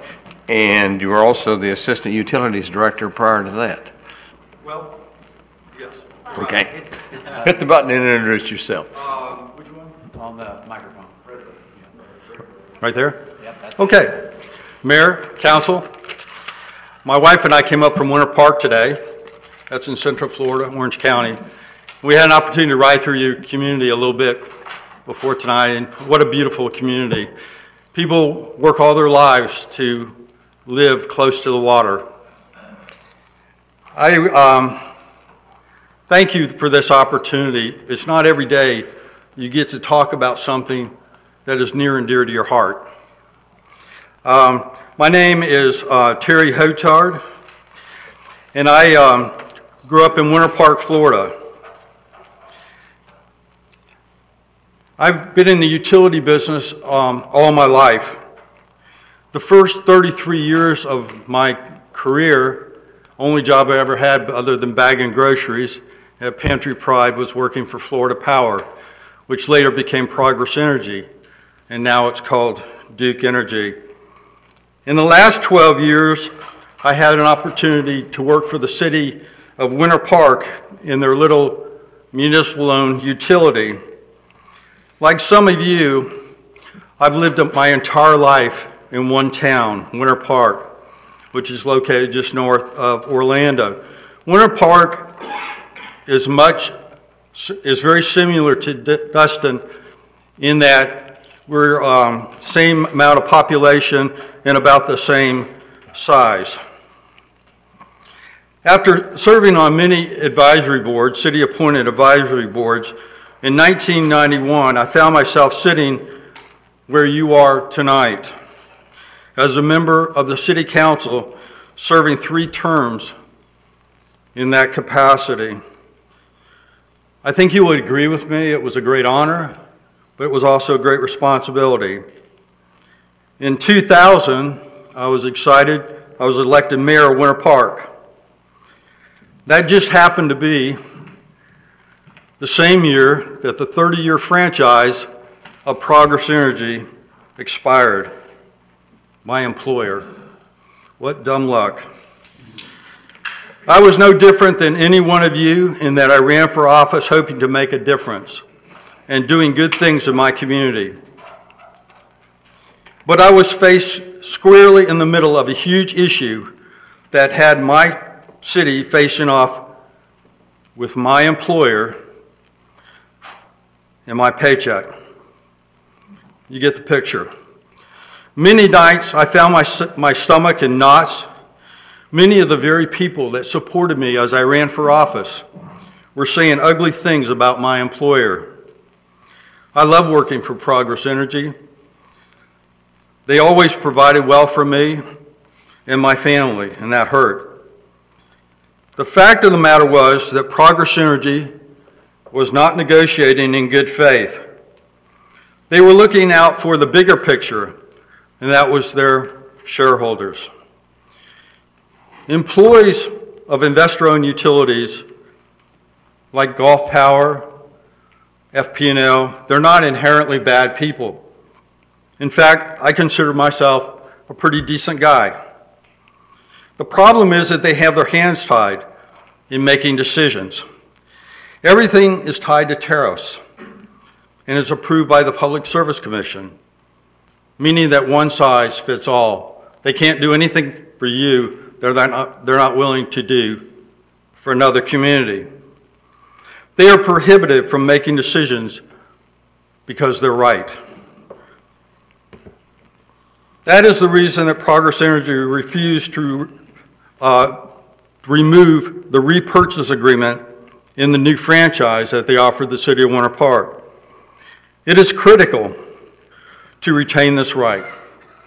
I can tell you from the bottom of my heart, never give up that right to buy that utility. In its absence, you can check in, but you can't check out. The city of Winter Park began exploring purchasing the utility, as well as trying to negotiate a favorable franchise.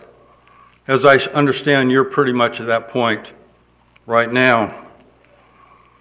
I participated in all of Progress Energy's behind closed doors meetings. The city's best interest was no concern to the investor-owned utility. Progress Energy hired high-priced Wall Street PR companies to fight the fight. Whatever it took, money was no object.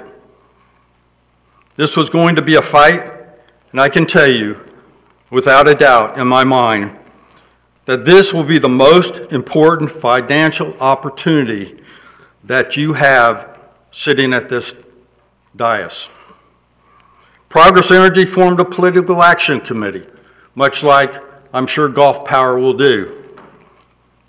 They rounded up a few citizens to serve on their PAC to make it look legitimate, and they funded it to the tune of $750,000. The residents formed a PAC. It was a grassroots PAC. It was $5 here, $10 there, door-to-door handshaking, friend and friend. Progress Energy argues that the purchase of the utility, the city would be taking on too much debt. City services would suffer. Electric rates would increase. Public safety would go without proper funding. Police officers would get laid off. Firefighters couldn't be further from the truth. Please understand that there was a lot that happened, and in the interest of time, I cannot go into many of the details, but I would love, as time goes on, in the focus groups to share with you my experience. After many months of debates and focus groups, on September 9th of 2004, the city of Winter Park held a non-binding referendum. In one of the largest turnouts in city history, residents voted 70% to 30% in favor of allowing the commission to move forward. In 2005, I retired from Progress Energy after 3 years of service. Shortly thereafter, I received a phone call from the city manager in Winter Park asking me to join the newly formed utility as the assistant director. Our director was somebody that you all have already met, Jerry Warren. A really, really good guy. Something you may want to consider if you go forward is to do what Winter Park did.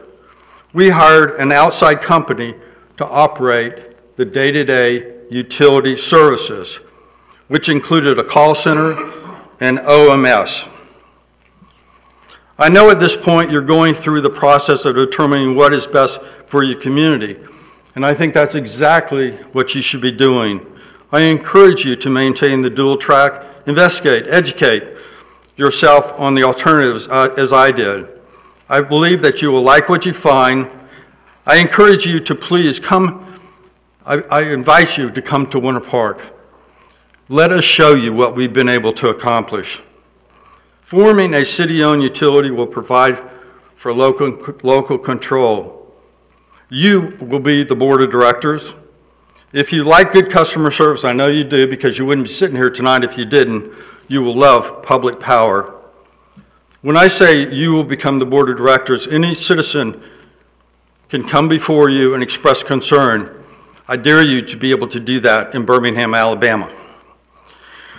During both Matthew and Irma, which was the last storm, Winter Park consistently beat the surrounding IOUs, Progress Energy, Florida Power and Light, and Storm Restoration. And the facts will bear this out. For 1,000, the average residential customer uses about 1,000 kilowatt hours a month. Winter Park rates are 20% below Gulf Power. When Duke Energy was operating the system in Winter Park, our SAIDI numbers, that's the System Average Interruption Duration Index. That every utility in the country uses that as a benchmark on reliability. When Duke Energy was in Winter Park, we hovered around 150, 160. We have it around 60 minutes at this point. Additionally, we spend $3.5 million a year, profits that would be going to the shareholders in Raleigh, North Carolina, or Charlotte, North Carolina now. We plow those into undergrounding our distribution system.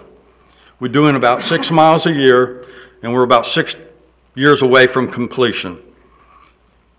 By creating a city-owned utility, you have the opportunity to create a community asset that over time will pump dollars into your general fund and be able to stabilize your taxes. Again, in the interest of time, I've given you kind of an abbreviated edition, but this is a very near and dear. I've been on both sides. I've sat where you're sitting. As I was talking to my wife earlier today, I didn't realize when I was with Progress Energy, I was really a closet investor, municipal guy all the time, because the investor-owned utilities got away from customer service. You have a local business office. The closest business office you have for Gulf Power at this point is in Pensacola. Well, if you were to form a utility, you would have one, I'm sure you would have one in Destin, where you can collect the bills, where people can come and socialize and whatever. If y'all have any quick questions, I'd be happy to take them. If not, I will gladly stick around after the meeting and answer any questions you may have. Thank you. Councilmember Destin. Okay. Yeah, please state. I think I'm going to go with a motion, and if it gets a second, then we can just throw it into discussion after that point. But I'm going to go ahead and make the motion. I move to authorize our legal counsel, Mr. Burns, to coordinate and negotiate a renewed franchise agreement with the assistance and of our special counsel, Chef Wright, and the city manager and the mayor. Further, I'd authorize the city manager to issue an RFP for an outside consulting firm to refine the financial evaluations that have been conducted already by WHH Enterprises. I have a motion. Do I have a second? Second? I have a motion. I have a second. Discussion? Councilmember Marner, go ahead. Who do you purchase your power from? That's an interesting question. When we first formed the utility in 2005, there was a very limited supply of wholesale power out there.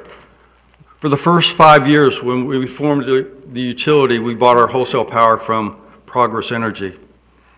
See, in the electric utility business, in the investor-owned utility, there are different silos. You got distribution, transmission, and generation.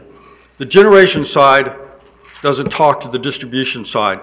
So even though we had divorced the distribution side of Progress Energy in Winter Park, they came to the table with the most favorable rate so that we bought wholesale power from them for the first 5 years. Now what we do is we have a variety of different providers, FP&L. We do a little bit of renewables with Covanta. We do a little GRU. So, and what we do is we don't let it all come due at the same time. It's a la carte, so to speak. You know, you have a little piece coming due here. We're about 110 megawatt utility, which is pretty good size on the utility in the state of Florida. But we have some of the lowest rates in the state of Florida at this point.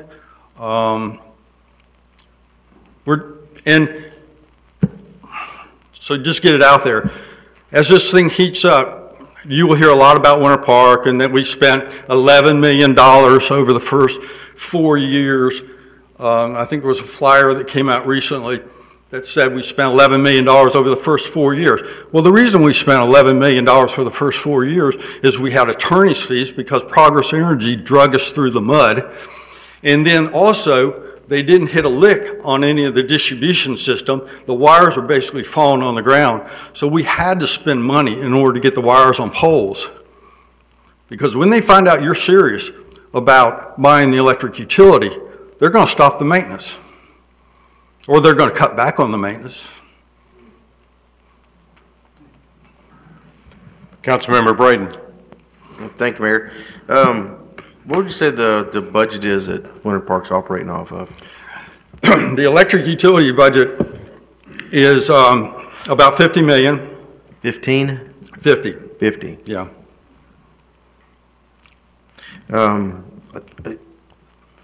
Yeah, that what you touched on a little bit. What we've been hearing is, you know, Winter Park took on their utility, their power, and they had to go back and borrow money, and then they had to go back and borrow money again, and like 2 or 3, 4 times had to borrow money to fund this thing. And you know, the rumor is, you know, that if we take it on, it's going to bankrupt Destin, trying to keep this thing funded. That Winter Park had more money than, or operates with more money than Destin operates with. Winter Park did float a couple bond issues. One was for the acquisition. Then we did another bond referendum for the underground of the feeder lines, because that was really what we have 17 feeder lines. You have branch lines coming off of feeder lines, and we wanted to underground the feeder lines because that is really the backbone of your system. And then we've borrowed some additional money for the substations. Substation maintenance, replace some of the transformers, because we buy power on what we call the high side of the transformer in the substation. So we own the substations. But the thing about the electric utility, any electric utility, they're an enterprise fund, and they operate off of revenue bonds, and the revenue to support the bonds comes from the utility. It does not affect the general fund. It's from the revenue side. Now, in Winter Park, Golf will tell you that there's virtually no growth because of contractors doing energy efficient things, and so there's not a lot of growth in the electric utility spinning the meter, so to speak. So what we're going to do in Winter Park is probably do like a CPI increase, a small increase, instead of going in for a big increase at one time, a small, no different than any investor-owned utility. They're going to do the same thing on you. But here, citizens come, they can talk to you and express concerns if they have them about the utility. Thank you so much for being here tonight. It's been Well, really educational listening to you. You have a beautiful community, and thank you for allowing me to be here. And I know what you were talking about, I know they were spending, say, $750,000 in this committee, and they're spending a ton of money to try to save their power or save their contract, because there's obviously millions of dollars to be made in it. And then all we're doing at this point is trying to get all the facts. Get the facts. Get as much information we can and get the facts. I know things are going out and going around, and some of it's the truth, but it ain't the whole truth. Some of it's just flat out lies. So that's right now we're trying to gather all the facts and get as much information we can. And thank you so much for being here. The Industry Trade Association for the municipal-owned utilities is in Tallahassee. It's called the Florida Municipal Electric Association. There are 34 members of that association, and annually they have they have two meetings actually. One is more of a trade meeting, and then they have an annual meeting in July that's held in different places throughout the state of Florida. And they they welcome elected officials, because this gives you an opportunity to go and associate with like minds, where you can learn, understand, digest, learn best practices, things of that nature. But the Electric Utility Association, what they do is they help coordinate for storm restoration. They help you get the alliances with the Pikes and the Pikes and the Irbies, the contractors that are out there, because if you form an electric utility, you're going to have probably 4 or 5 linemen. And obviously, and what you do is you develop alliances with these large contractors like Pike and Irby, and what they do is they will provide you with the resources to get the power restored after the storm. And you can do it quicker and better than the investor-owned utilities, because the area in which you're restoring power is only 8 square miles. They're running here, they're running there, but when you make the area more condensed, you can do it quicker. Thank you all so much. You'll give us just a few more minutes. Councilmember Ramswell. Oh. Thank you, Mayor. Thank you for speaking with us this evening.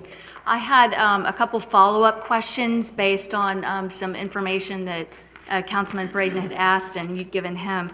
So you had talked about going back for the second and the third bonds, the second one to do the undergrounding, and then the third one for the transmission substations. Well, substation maintenance. Substation maintenance. So I'm curious, could you have operated and continued without doing the second and the third bonds? And if so, why did you ultimately decide to go forward and do the additional bonds for the 2 additional steps? The reason that we went in for the additional bond issuances were because that we didn't want to interrupt the undergrounding. One of the mandates that we had when we formed the electric utility, we heard it loud and clear from the residents that they wanted undergrounding. And our council, our commission does not want to interrupt that flow of cash. We could have stopped the undergrounding for a year and taking care of those other issues. But we decided that since bond rates are pretty favorable right now, we went in for the bonds, and so we continued to underground the distribution. So obviously then originally, your original estimate did not include any undergrounding. Well, we always knew that, you mean when we bought the utility? The original estimate that you received for the acquisition and whatever was involved with that process. No, it did not. But we knew all along that we wanted to underground the distribution, because that was what, and reliability. And if you've ever seen these trees that look like this, and that was prevalent all over Winter Park. And that was one of the reasons that we heard loud and clear from a citizenry that they wanted to underground. But it wasn't because we really didn't know what the undergrounding costs were. Now we have a 4-year, almost 5-year history of underground and distribution. And it runs about $500,000 a mile for single phase. The three phase is probably upwards of about $1 million a mile. Now we're talking distribution. We're not talking transmission. Transmission is a different world. Okay, so, and then my follow-up question is, what was your original estimate that you were given to accomplish the project? And did you... To underground? No, for the entire purchase. So what was the 50 estimate? million. 50, and then what did it end up ultimately costing? That was the arbitrated price, was $50 million. So it was exactly spot on with what the feasibility we didn't know what it study was because you got things like stranded cost and things like that, and you got an arbitrator sitting there, and we also had Hurricane Charlie, the other two, they all came through Winter Park, and the city had voted to buy the utility, but they had not taken over the utility when the storms came through. So Progress Energy, what they did is they put everything back up in the air, even though we were going to take it down at some point in the future, and we had to pay that freight too. So that ran the number up a little bit higher. So the original estimate was 50, and then what did it end up being then? I think it was about 56. Okay, yeah, those numbers are a little bit different. We've seen a bunch of different ones, and that adds to the collection of numbers that we've seen, so. Yeah. Jerry would probably, certainly I did more of the operation side. Jerry did the financial side, and so he probably could tell you much better than I can. Okay. But I can tell you right now we're making close to $4 million a year. Excellent. Thank you for your time. Thank you. Appreciate it. Stay with us. I've got a couple more. Councilmember Dixon. This is not a question for you, sir. I'm sorry. There's a motion on the floor, and I was just going to comment on that. Okay. Councilmember Foreman? Sir? Sir? You're not going to get away. Keep trying. Hang in there. I'll stay here all night long if you let me. Okay. Well, this is a question on, not specifically on the purchase, but when you're undergrounding, are you undergrounding under your main roads, or where exactly are you placing the undergrounding cable? Okay, good question, Joe. What we do is we try to locate it in the right-of-way. We use directional bore technology. All of our distribution is installed in conduit. We typically try to put the transformers back behind the property line to allow the property owner to do some landscaping. Switch gears are a little tricky. Every once in a while you need a switch gear, which it's a piece of equipment that's fairly large, and you got to find a place for that. But typically we underground in the right-of-way, if there's enough right-of-way. If there's not, then we have to go on private property and we have to seek an easement from the property owner. Could you underground under sidewalks? Absolutely. You can go 15 feet deep. We go under trees, we go under, with the directional bore technology, you can actually underground without you even know we've been there. Thank you. Councilmember Dixon. Are we done with the questions? questions? I'm sorry. I have no one else that would like to ask a question? Well, We're done. not Go. him. You're up. Boy, how much is it going to cost to check this consultant's work that we're going to have checked during this basically parallel motion that we've made here? How much is it going to cost us to check the consultant's figures and that kind of stuff? I mean, what are we looking at there? We don't have an estimated amount for that, sir. We'll put out an RFP and we'll see how the pricing comes back. We have nothing to compare this to that we can find that pricing. And council will have an opportunity to vote on to proceed once we have the pricing. Of course. We're making a Yes. motion to basically proceed with both tonight here, and we don't have any idea how much this is going to cost. No, I've put a motion on the floor that just opens it up to RFP. If it comes in, the lowest consultant says $1 million, then of course we have the opportunity to say, nope, we're not going to engage him. But that's the only thing. It's just to send out an RFP for prices. Okay, the dual path thing kind of threw me. you know, I know this is going to come back to us at a later date. You know, first off, I am concerned about how much we've already spent on this. And the second thing is that, and I don't mean any disrespect, I think I've said this at the last meeting, I think I said it at the workshop. I believe if Gulf Power gave us this utility, there's no way that we could, as a city at this time, operate this thing. I don't care what we do, how we do it, whatever it may be, we can't even get code enforcement to work properly, and we're talking about taking over a electrical system. I don't get it. I have not seen the merits of this yet. What about when solar power comes into play 20 years down the road and we get 25% less of people utilizing this power? What are we going to do then? There's so many things that are unknowns here. We've not heard any of that stuff here. And so for me to spend any more money on this is going to be an absolute no.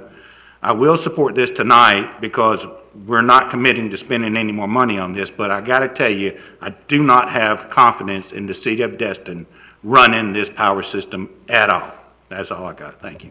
Mayor, may I address something that Mr. Dixon, Please. Councilmember Dixon said? We are going to be expending money, sir, for the negotiation with Gulf Power. I have Mr. Sheffright under contract right now as our power attorney. I wasn't aware that we were going to have one of our city attorneys on there, so that's going to be an additional cost.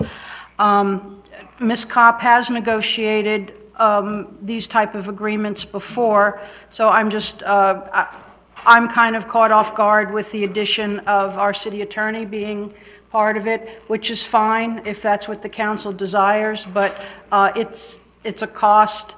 We don't have any of this budgeted, just so that you know. We don't have the negotiation for the Gulf Power franchise fee. We don't have that budgeted. We don't have the RFP, that whatever that costs, we don't have that budgeted.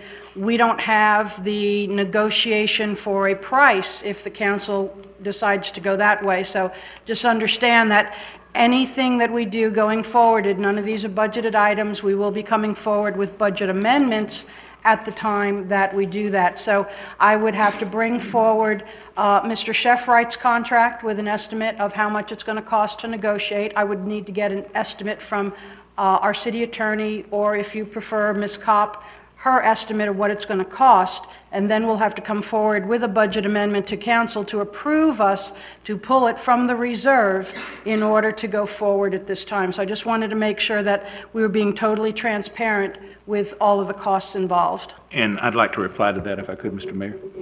Go ahead. Yeah, and I'm not talking about the actual negotiation with Gulf Power. I'm talking about the RFP that we're going to put out to check the last consultant's numbers to make sure that last consultant was correct. So we're going to, what I'm worried about is continuing to put money into something that I know full well that we do not have the capability of doing. Thank you. So, Councilmember, clarify something. Our firm does have extensive experience negotiating franchise agreements, and we currently represent multiple utility companies, and so we also have experience too in that area. Councilmember Morgan. You don't have to vote on the RFP when it comes back to us, Duffy. But the reason why I do support this tonight and continuing to explore purchasing the utility is, you know, we have three obvious options, and one's to purchase a utility. Two, we can renegotiate a franchise fee or exercise a local utility tax that many cities in this county, few cities in this county do. Or three, we can keep the deal as it is, keep our 4% franchise fee, and move forward. The issue is with the third option, which I'm open and amenable to hearing, you know, all viewpoints and all three. But the issue with the third option is we know full well with our budget the way it stands, we will never, ever, ever, ever be able to afford to underground utilities. So that leaves us with two options if we're serious about undergrounding utilities, which I am. The first option, we can purchase a utility and create an alternate revenue stream that will do that for us. Or two, it'll be a much longer approach, but if we raise the franchise fee by 1%, that would be $400,000 a year. And by the former mayor's numbers, that's 0.8 miles a year. You know, so it could be done with increased franchise fees, but on the flip side of that, you know, do any of y'all want to raise anybody's power bills as they stand? You know, we raised our millage rate 0.1%, and you know, this building almost came down. So, you know, I'm serious about undergrounding utilities, and that's why I would like to explore at least the first two options. And if you know, if you don't want to raise people's power bills, or two, you don't want to purchase the utilities, I never want to hear the words underground utilities out of your mouth, anybody's mouth again, because it will never, ever happen. Councilmember Ramswell. Thank you. I'm trying to get back to where my thoughts were a second ago. City Manager, who is the attorney that is representing us on these matters? I think his name is Chef. Mr. Chef, right? Yes, ma'am. Has he been approached about looking at the feasibility study, and does he have those skills to take a look at it and determine if it looks sound? The problem with the feasibility study, ma'am, is that we have no work product to know whether or not we have accurate numbers. And not only that, but there's drill down numbers that we need to look at. Understanding a pro forma, that's just an estimate. And if you were to look at the agenda item that I prepared for this meeting, we need to know, we need refined numbers for estimates for replacement costs less depreciation, alternate power supply, distribution services to include O&M, billing, customer service, meter reading, equipment, fleet, inventory, supervisory control, and data acquisition, SCADA. That's a type of software that you need to use. OMS, outage management system, call center, storm response, lighting, and any and all assets and resources that would be required for us to successfully operate the utility distribution system.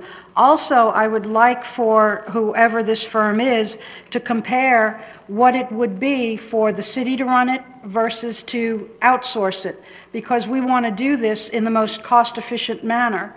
And maybe it's a combination of both, but my staff doesn't have the ability to research and find these numbers, and I have no work product for the feasibility study to verify the numbers, which is why it makes the most sense to go out and do an RFP for a firm to come in and drill down these financial numbers for us. I think that whatever we spend to do this will be well worth it in the end, because this is the most important decision that I believe that the city of Destin can ever make.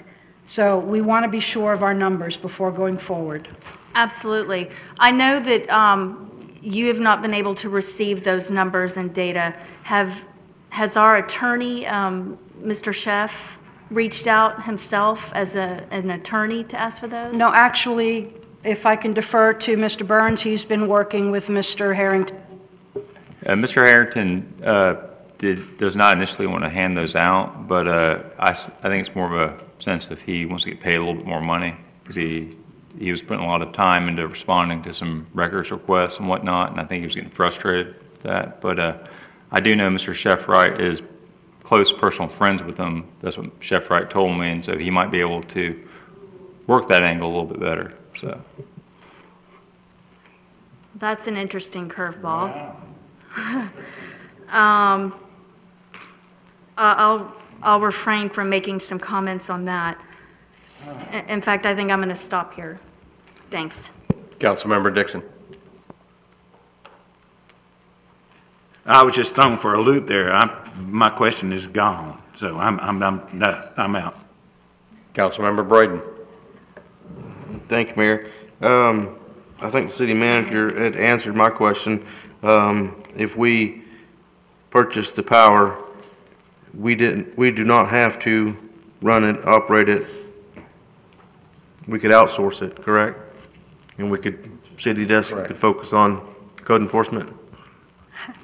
I understand, I don't know this for sure, but I do understand that there are several companies that we could ask to bid on the outsourcing, if that's how the numbers show is the best way to do this. But again, I can't tell you what the numbers is.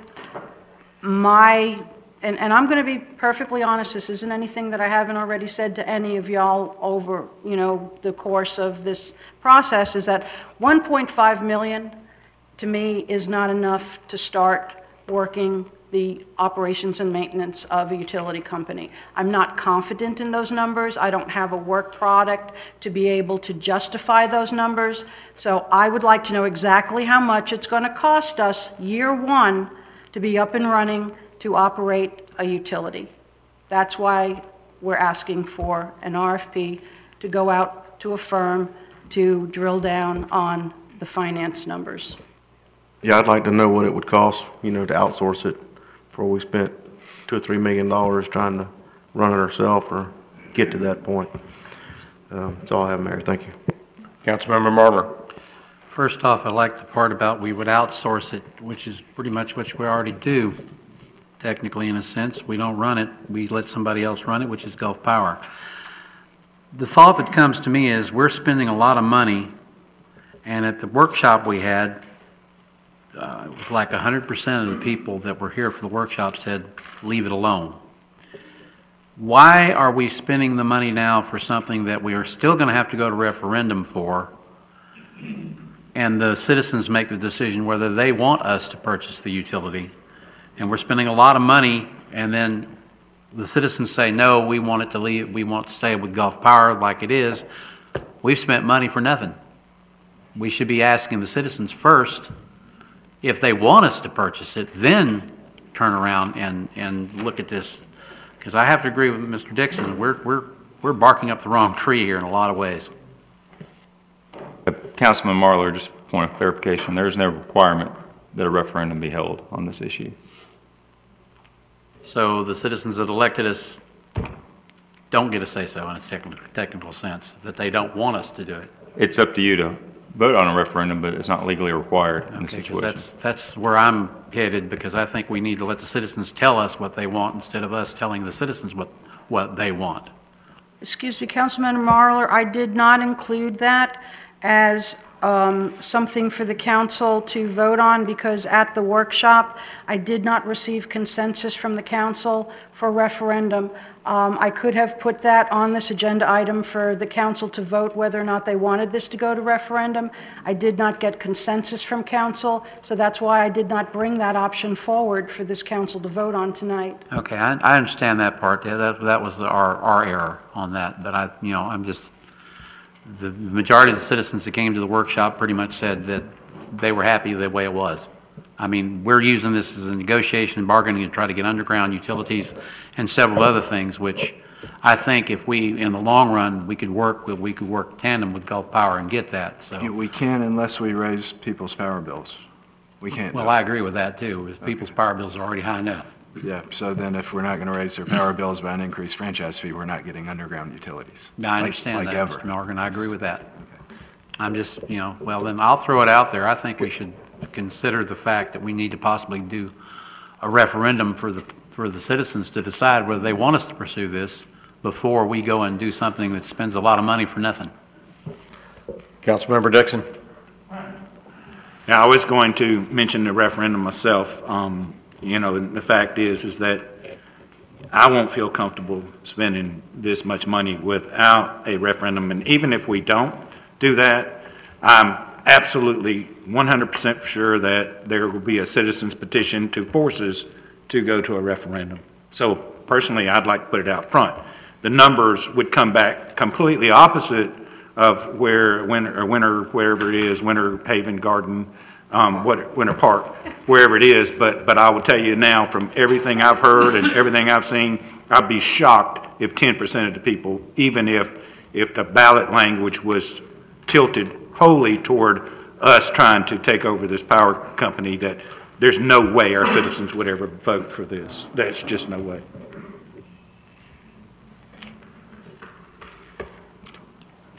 We have a motion, we have a second. I call for the vote.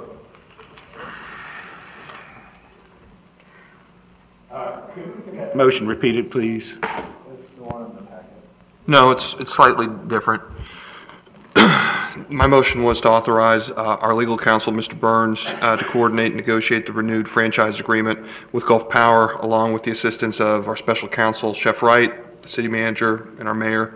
And it's also to authorize the city manager to issue an RFP for an outside consulting firm to refine the financial evaluation conducted by WHH Enterprises. Thank you. Everyone clear? Just one question before y'all vote. Would I have access to Mr. Chef Wright directly? Is that a?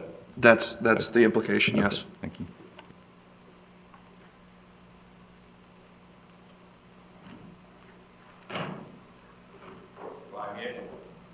Five yes, 2 no, motion passes.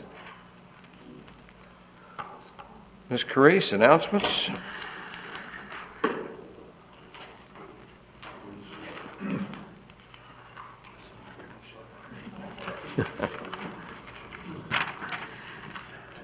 Yes, sir. We have an air traffic control tower public meeting hosted by the Destin Executive Airport, October 19th, here in this building, City Hall Annex at 6 p.m. We will be having our city open house October 26th at the Community Center from 11:30 a.m. to 1 p.m.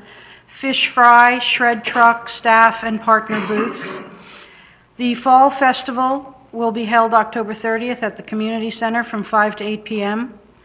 And solid waste, the new recycling can rollout went smoothly, and a reminder of the new pickup schedule. Bulk items are picked up on Monday. That's different from the previous schedule. Household garbage is picked up on Tuesday and Friday.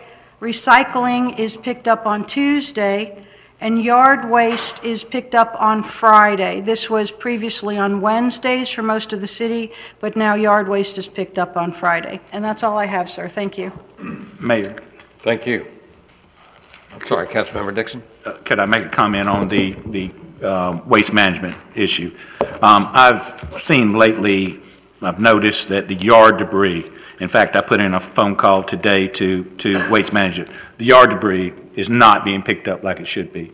I've seen limbs and stuff that are small limbs that would take one hand to put it in the truck that lay in certain areas, especially Beach Drive and that area, for months without being picked up. So I would like for you, if you would, to communicate with Waste Management, especially, and maybe not this whole council, but my disapproval in how they're handling the yard debris, please. Yes, sir. I'll be happy to talk with Waste Management and ask them to do a better job on that. Thank you. You may want to ask them to clarify if the rules have changed on yard debris pickup. It does have to be bagged or not. I noticed they did mention that at this was meetings. before the contract, so this was before the contract changed over. So I had been noticing this for a while and thought maybe it'd get a little better with the new contract, but it hasn't. Mayor, I have a comment for Waste Management, on Waste Management also. I've gotten several citizens who've called me who requested a smaller recycle can because they don't do this much recycling, and they were promised one 2, 3, 4 weeks ago, and they still haven't been taken care of. So if you can check into that also. Could I have the addresses for those, because it'll go a lot faster if I could notify Okay, Waste Management? I'll get those to you. That'd be wonderful. All Thank right. you, sir. Mayor, I had one more for that. I called Waste Management last week myself from my own home for limb to be picked up. Called it in, they put it on the work order, whatever, to be picked up Friday, and it's still sitting there today. Okay, I have your address, sir. That was, the address is 400 Lee Lane. Okay. We're moving to public hearings, item number 6, second reading of ordinance 1719 CC, noise ordinance. Mr. Burns, would you read for title, please? Ordinance number 17-19-CC, an ordinance of the City of Destin, Florida relating to noise pollution control, amending Chapter 14, Article 2, Noise of the City Code of Ordinances, providing for authority and findings of fact, providing for the creation of Code of Ordinances, Chapter 14, Article 2, Part 1, General Application, providing for the creation of Section 14-52, Terminology, Standards, and Definitions, providing for the creation of Section 14-53, Purpose, Intent, Authority, and Responsibility of City Manager or City Manager's designee and investigating officer, providing for the creation of Section 14-54, Measurement or Assessment of Noise, providing for the creation of Code of Ordinances, Section 14-55, Prohibited Acts, providing for the creation of Section 14-56, Exemptions, providing for the creation of Code of Ordinances, Section 14-57, Enforcement/Penalty, providing for the creation of Code of Ordinances, Chapter 14, Article 2, Part 2, South Harbor Mixed Use, SHMU, providing for the creation of Section 14-58, Definitions for SHMU only, providing for the creation of Section 14-59, Prohibitions for SHMU only, providing for the creation of Code of Ordinances, Section 14-60, Measurement of Sound in SHMU only, providing for the creation of Section 14-61, Classification of use occupancies in SHMU only, providing for the creation of Section 14-62, Maximum Permissible Sound Levels by Use Occupancy in SHMU only, providing for the creation of Section 14-63, Exemptions in SHMU only, providing for the creation of Section 14-64, Special Permits in SHMU only, providing for the creation of Section 14-65, Violations and Penalties in SHMU only, providing for the creation of Section 14-66, Additional Remedies in SHMU only, providing for incorporation into the Code of Ordinances, providing for conflicting provisions, providing for severability, providing for an effective date, and we're here on second reading. This is a public hearing. Ms. Lejeune, do you have any further explanation? This is a public hearing. Does any member of the public wish to speak on this matter? Please state your name and address as normal. Good evening. My name is Curtis Gwynn. I live at 4 Weeki Wachee Circle out in Indian Bayou. I am here to speak to make a statement for Mike Schutz.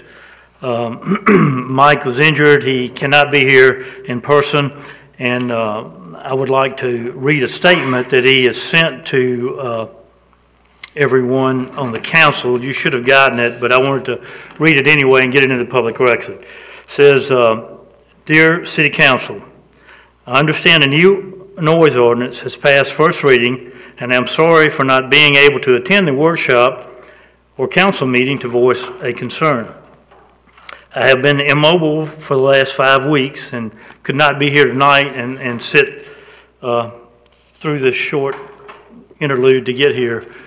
I understand through a few conversations with people involved with drafting this new ordinance that it is an attempt to give relief to those in residential zoning districts like Crystal Beach, but the SHMU has been carved out and is under a different set of measurable guidelines. I own a licensed commercial business located in the Calhoun Mixed Use zoning district, which has been in business since 2011. The CMU district is contiguous to South Harbor Mixed Use on the west side, CMU-V on the south, and Clement Taylor Park on the east. Since 2011, when we went through the necessary steps to change the use from residential to commercial and acquired our certificate of occupancy from the city, we have been governed by the same noise requirements as those in the SHMU. With adoption of the new ordinance, this has changed, and we are now subject to the same restrictions as those in residential zoning. We do not feel this is equitable.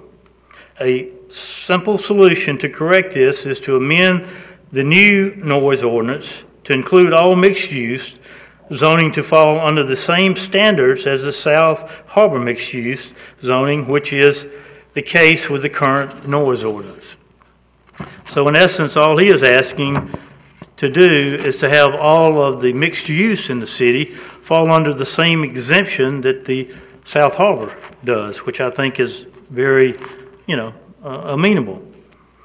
And I go on further in reading and these are my comments for Mike, in reading through the LPA meeting information from the September the 21st, 2017 meeting, I see that during the August the 24th, 2007 meeting, they discussed this noise ordinance and had public comment. The comments from the public at the time concerned short-term rentals on Holiday Isle and even discussed the charter boats. But thank goodness the member on the LPA, Scott Jacobs, who I don't personally know, spoke up, and the motion that was passed exempted the charter boats and the commercial vessel operation.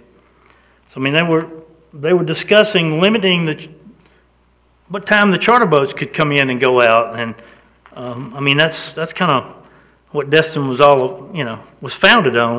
What's our slogan? The luckiest fishing village in the world. So, and it's personal to me because my son is a charter boat captain. So, all we're asking at this time is the same exemption to be given to the mixed-use areas in the city, and that would be consistent with the same standards applied to the SHMU. Thanks. Any questions from anyone? Thank you. Thank you. Any other member of the audience wish to speak? Not seen. Wave, holler.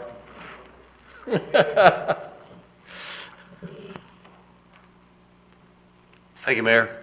Ken Walp with 310 Laripe Loop. I come, as with most things, and ask you all to give deep consideration and thought to the sound ordinance as it's currently written. It's a 24-hour day in the residential area. Obviously, I live in the residential area, and I'll give you two examples that this ordinance would not take into consideration, that we would then allow the citizens to file a complaint with the Okaloosa County Sheriff's Department, and they're going to be expected to determine, obviously, is it reasonable or unreasonable? And I would say to some extent, they've got a lot of better things to do than someone picking up the phone, and I've received these phone calls.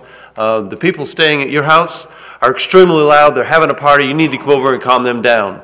To drive over to this house located in Crystal Beach area to find that there is 10-year-olds having a birthday party in the pool at that particular house. Clearly, it's not what this is intended to curtail. I assume it's more intended to curtail the bad behavior, spring break mentality. But in this case, obviously, the individual making the phone call didn't care, didn't like 10-year-olds having a pool party, and I don't think that anybody on this council or in the citizenry would say you need to prohibit 10-year-olds from having a pool party.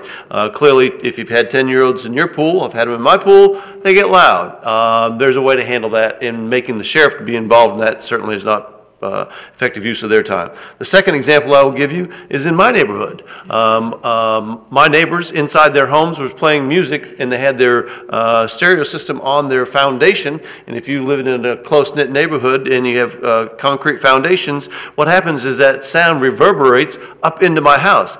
But when I went outside, I couldn't hear the music.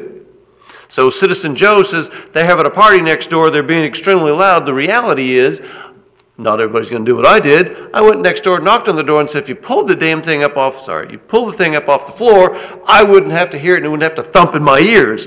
Is the sheriff going to be expected to do that? Obviously, he's going to show up, and he's not going to hear anything because I couldn't hear it outside. But clearly, a citizen can, if you don't have any restriction relative to the hours of day, for the lack of a better description, waste the sheriff's time by responding to these noise ordinance violations because it's now considered 24 hours a day, not time specific.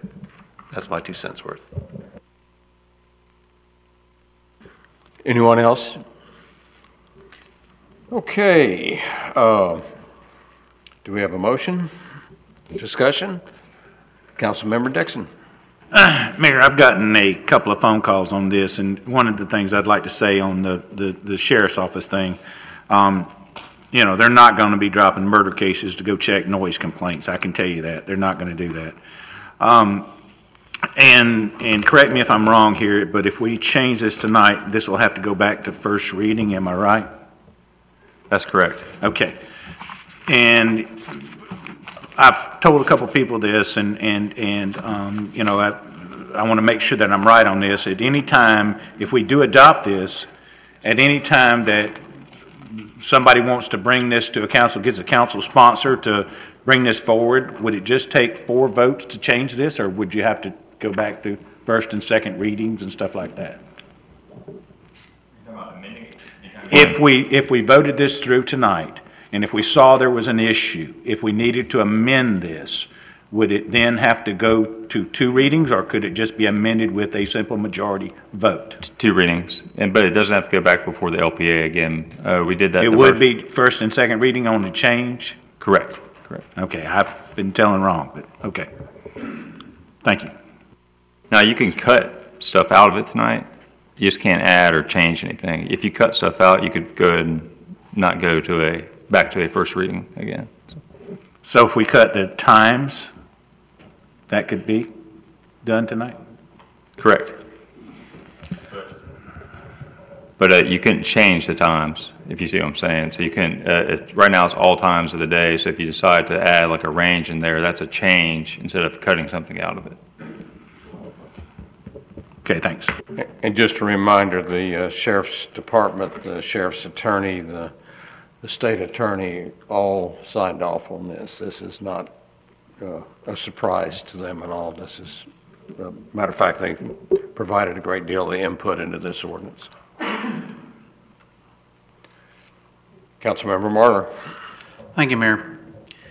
The biggest heartburn I have with this, and I'm still trying to grasp, but the city attorney has told us about the dB meters are not, they throw those out of the court. The gentleman that brought the study up, that did this slight study, he mentioned something in that you know, there's the criteria for testing a person's hearing, and this is nothing against the Sheriff's Department or anything. Deputy A goes to a situation, he hears it one way, Deputy B shows up as a backup, hears it a second way. Everybody's hearing is different. From the same point of reference, everybody's hearing is different, and I know this is kind of weird to tie that part into it, but many years ago when the City Council, early in the City Council, there was an argument over building where a setback line was for a condominium, and 6 different survey companies using the same reference point came up with 6 different lines. And the analogy with that is that one person's hearing is going to be different than the other person's hearing. And I'm not saying anything against the Sheriff's Department because they're going to do what they have to do, but it just, I guess my whole heartburn is not with the Sheriff's Department as much as with the court system not allowing the dB meters, especially in the digital age when the old analog ones don't work, are faulty, but the digital ones aren't. But anyway, that's my comment. Councilmember Foreman, Councilmember Braden. Thank you, Mayor. I've heard several times that, we don't need to bother the Sheriff's Department with noise calls. We're spending almost $2 million of the taxpayers' money to the sheriff. I don't care if he's sitting there eating breakfast, lunch, or dinner, I'm calling him. And I expect all of y'all to call him, for whatever reason. I don't care what it is. That's all I have, Mayor. Councilmember Foreman. Thank you, Mayor. My problem all along has been consistency. I mean, we developed a 2-tier system here to monitor noise. And Mr. Gwynn brought up what I consider to be a very valid point from Mr. Schutz's letter, that we're treating mixed use differently in 2 different areas, whereas it previously had been under one standard, now it's changed to a new standard. And I'm concerned that at this point in time, I don't think we honestly know what we've created here in terms of how to do it, or that the public clearly understands what we're doing. If they don't understand it, then we've got a real problem.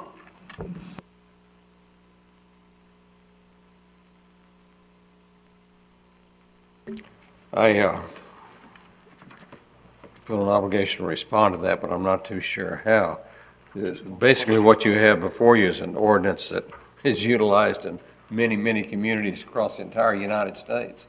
And there's no reason we can't enforce it in a logic manner as many cities do.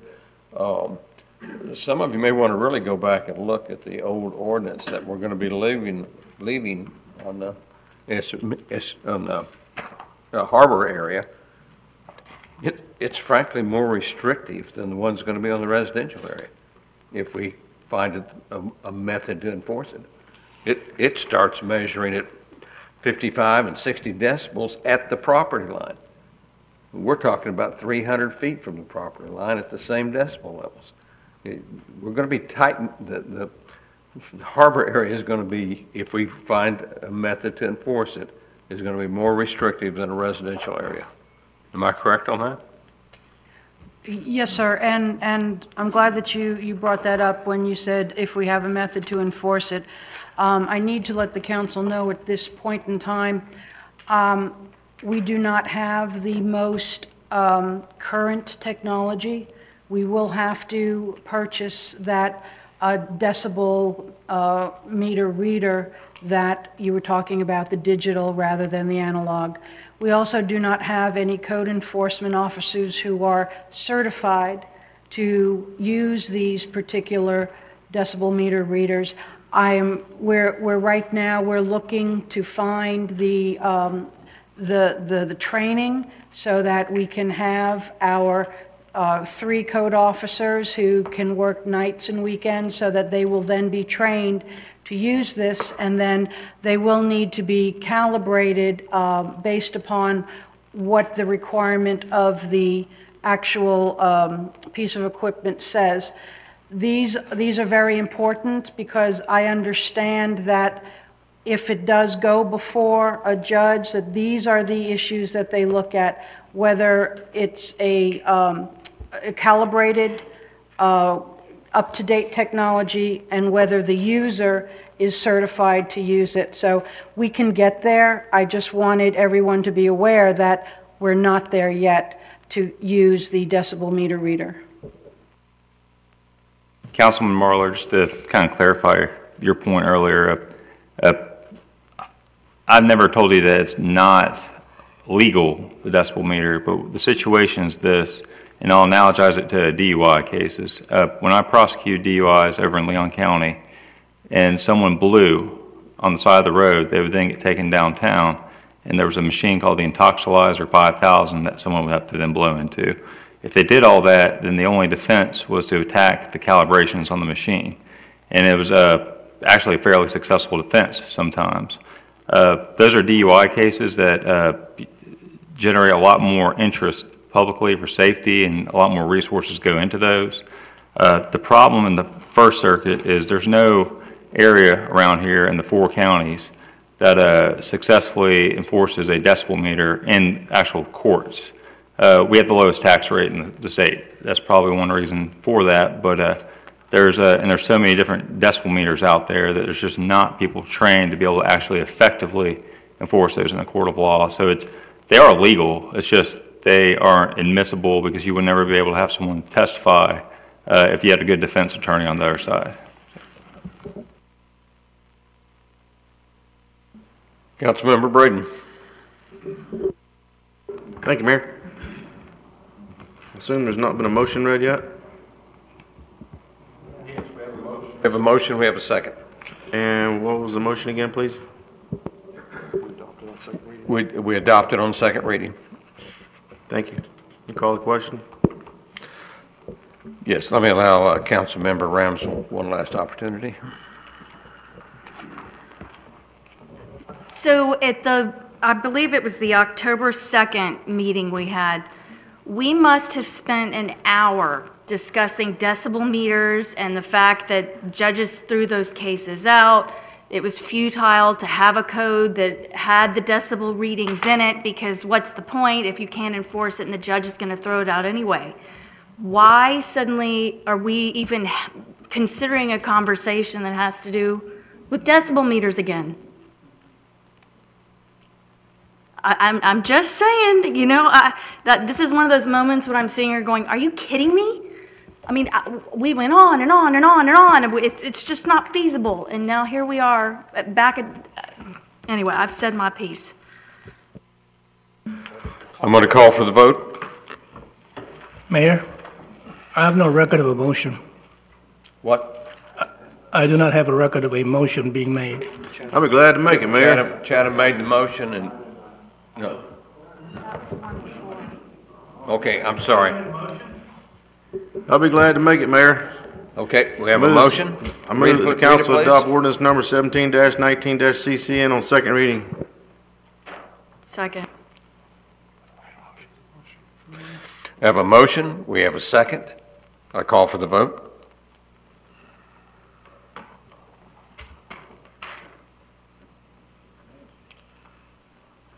Five yes, 2 no, motion passes. Excuse me, Mayor. Before we go into the comp plan presentation, could we have a very brief, maybe 2 to 5 minute break? Thank you. 5-minute break. We'll resume at 5 till.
If everyone will return to their seats, I'd like to reopen the meeting.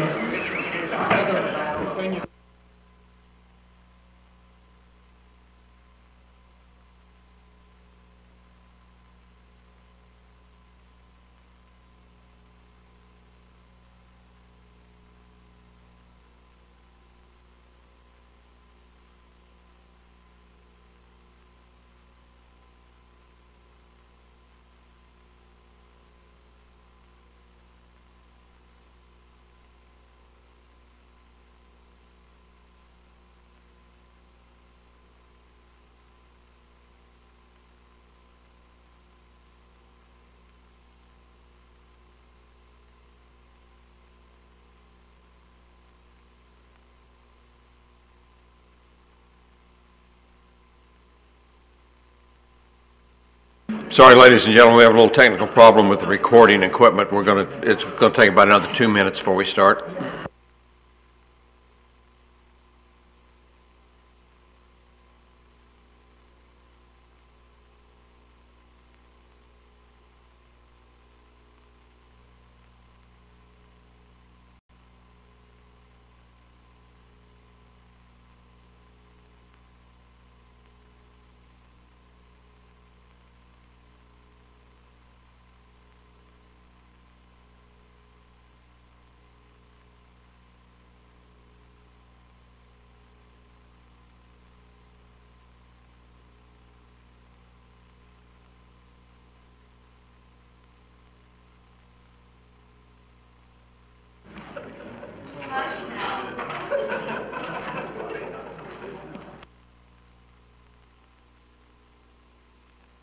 No rush, Tuffy.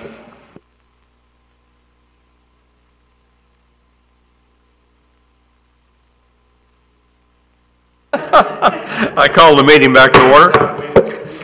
I understand that we have a technical problem on the next item, and I think we need a motion to table it to the next meeting, and we'll review it at that time. So moved. Continue it, continue the next meeting. Ms. Lejeune, did you have a comment on that?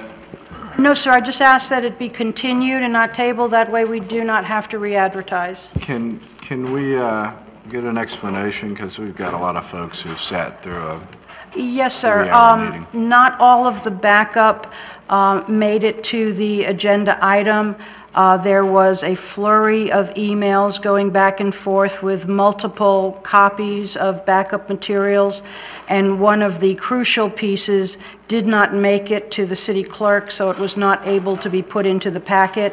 So we apologize for the error, but we will have a complete packet for you for the next meeting. And we're talking about 6B? 6B, that's correct. Do we need a motion and vote on that? Yes. Okay. Tuffy made the motion to continue to the next meeting.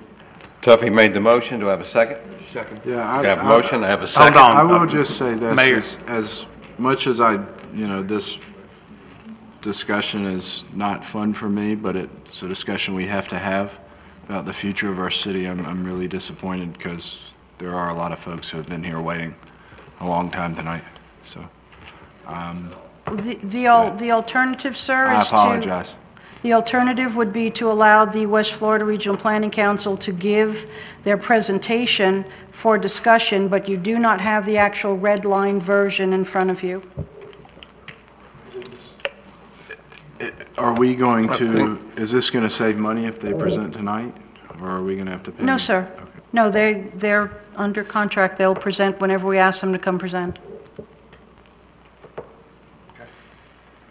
I would personally I do think prefer to do I need this. to actually do the reading of the ordinance before you move to continue it, though. Continue. Yeah. Please. Ordinance number 17-22-PC, an ordinance of the City of Destin, Florida, amending its comprehensive plan 2020, providing for authority, providing for findings of fact, providing for title, providing for jurisdiction, providing for intent, amending Chapter 1, future land use element, amending Chapter 2, transportation element, amending Chapter 12, administration, and amending Chapter 13, glossary, providing for transmittal to the Florida Department of Economic Opportunity, providing for incorporation into the comprehensive plan, providing for severability, and providing for an effective date, and this is a public hearing. Do we need any further discussion? Can we call for the vote? Okay. Motion, we have a second discussion. Mr. Mayor, hold on, please. To continue this, if I am going to abstain on this, would this be, should I abstain on this? You should keep consistency since you've been abstaining on this particular issue, on this then particular set of amendments. I'll withdraw my motion then, so let somebody else make it. Sure. Mayor, I'll make the motion, and with my deepest apologies to the general public and the folks who have sat through this meeting. I'm going to move that we continue 6B until the next scheduled meeting. We have a motion. Do we have a second? Second. We have a motion. We have a second. Seeing no discussion, I call for the vote. Mayor, I have one discussion. Oh, you got to push your button. Hold up on the voting. I was. I thought Mr. Dixon had disclosed why he had to abstain. My wife works for someone who wants to develop a piece of property, and my daughter is their legal counsel. So you won't be able to vote on any of the future comp plan stuff? No. Okay. That's all I have, Mayor. Thank you. Well, as a point of clarification, comp plan stuff dealing with this particular issue, there are other comp plan changes that we've discussed before that you would not have to conflict off of, particularly like the short-term rentals and whatnot. It's just the one dealing with the densities and the height restrictions. That's what Mr. Dixon has to conflict off of. Okay. I call for the vote.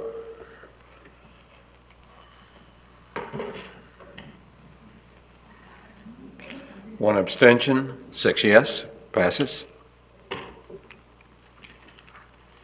I guess that's the wrong terminology. It's tabled to the next meeting.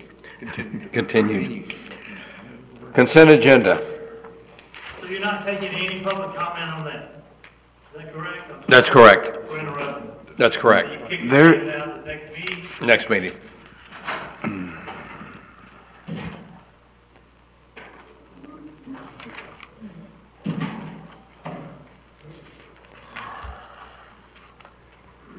If no one wishes to pull anything real from quick, I will say this to some of the folks leaving, Mr. Ming.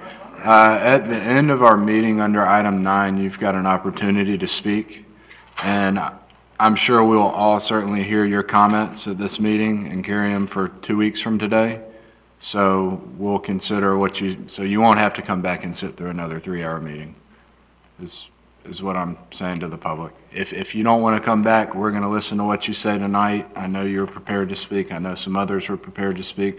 I'm happy to listen to you and take into everything you said to the next meeting. And it's totally up to y'all, but we're almost through this. It shouldn't be too much longer. I have nothing under my name tonight, so I'd certainly hate for everyone to have sat here for 3 hours in vain. But again, I apologize. All right, I appreciate that.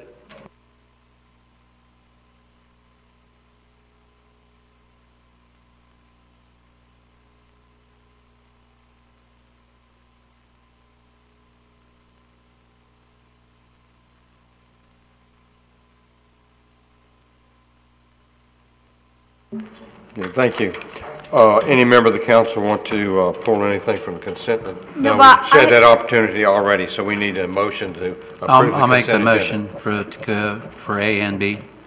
We have a motion, Councilmember Ramsell. I had a comment about this issue right here. Is it true that somehow the public ended up with the red line version and we did not? I really don't know unless they did a public records request. No, you didn't receive any. I don't know how that happened, ma'am, and I apologize. Again. Did go to LPA. It went to LPA.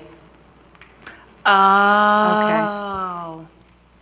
Sorry, yeah, okay. Okay. We need a second on the motion. I have a motion, I have a second, I see no discussion, I call for the vote.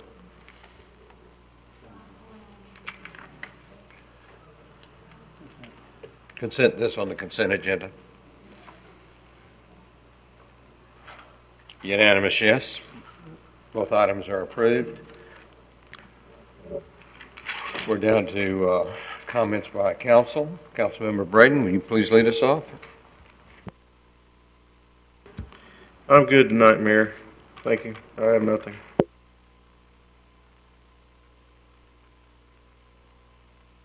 Councilmember Ramsell. Thank you. I just wanted to ask for clarification because I know I've received lots of calls and texts and emails regarding the issue that was in the newspaper. I don't even remember what day it was. I guess it was last Friday and Saturday regarding the Restore Act funds and the need for the county to resubmit the applications. And I guess it was originally disclosed by Mr. Schmidt at the CRA. So it was somehow it was a surprise to everyone, and I just wanted some clarification on what happened and what the issue is. Certainly. And I listened to the audio recording of that meeting, and that's not what Mr. Schmidt had said. Mr. Schmidt accurately reported what this current status is that the county is uploading their projects into the, I think it's grants.gov for review by the Treasury.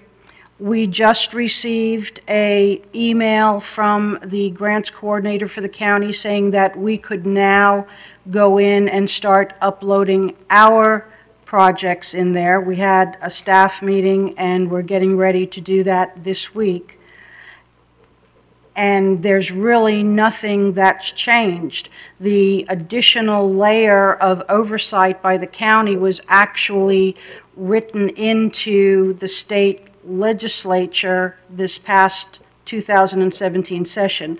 So the county has the oversight of the Restore Act, the ORAC money, and we have to submit it to the system. The county will verify that the information is correct, and then it will go up to the Treasury. So anything else that was discussed in the paper was not disclosed by my staff at that meeting. I don't know who brought that information forward, but the information was incorrect.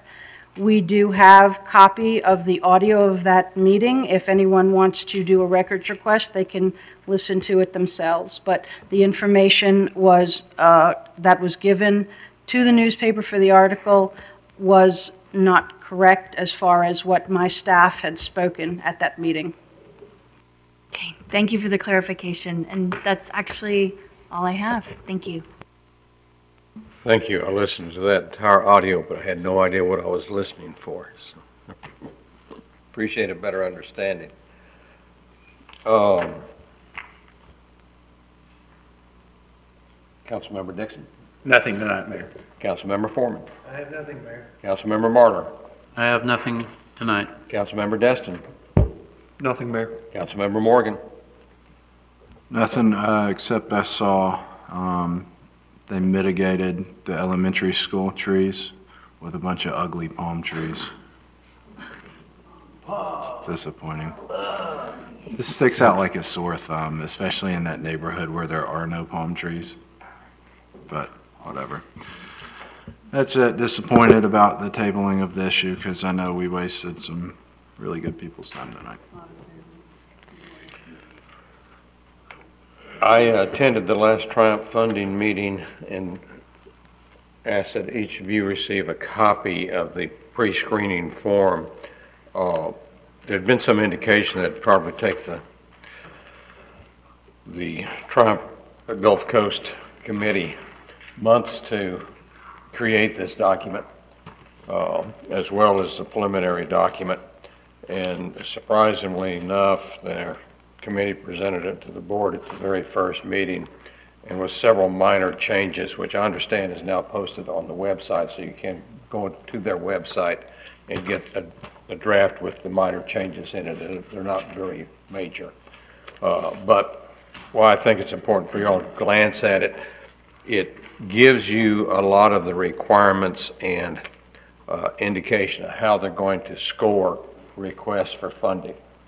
I'm not an expert on this, and I don't pretend to be, but a quick down and dirty look at it, sitting in the meeting, the 4 items that we have been recommending to the county and putting as our priority items, it looked to me like the Crosstown Connector was the only thing that was going to score any real points, at least in the first round.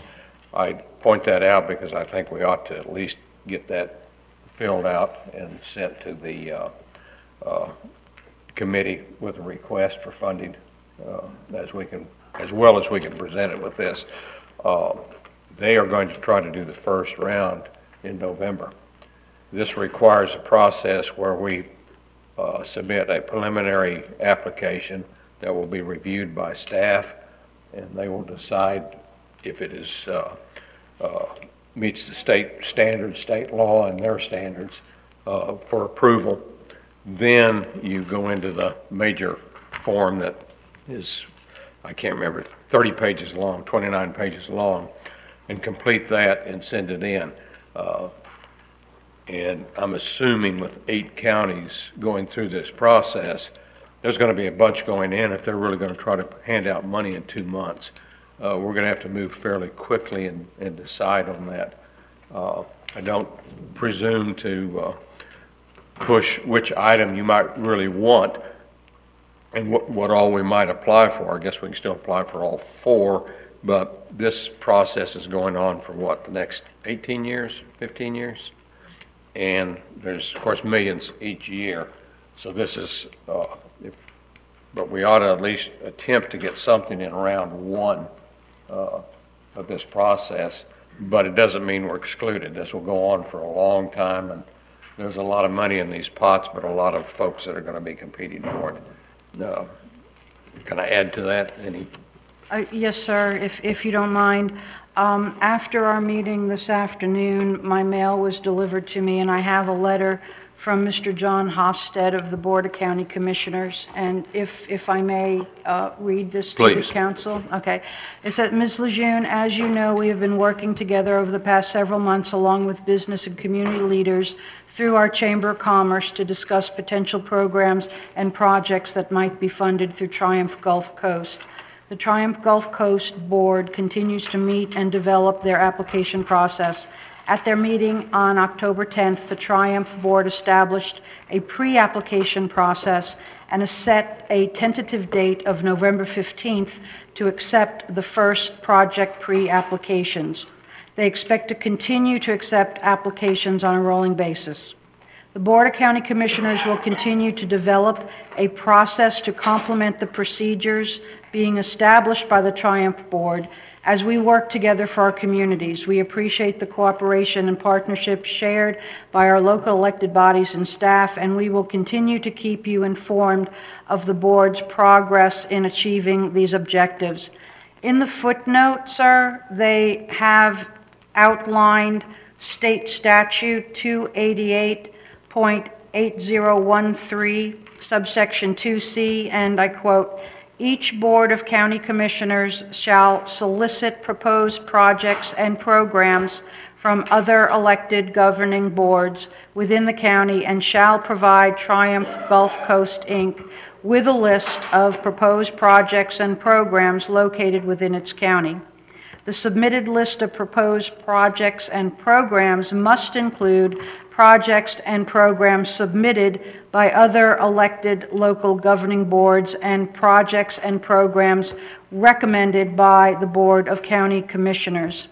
Hopefully some of the legal minds here in the room can do a better job of interpreting this than I can, but it appears to me that the state statute and the Board of County Commissioners are asking us to submit our projects and programs directly to the county in order for it to go to the Triumph Gold Coast Board for review.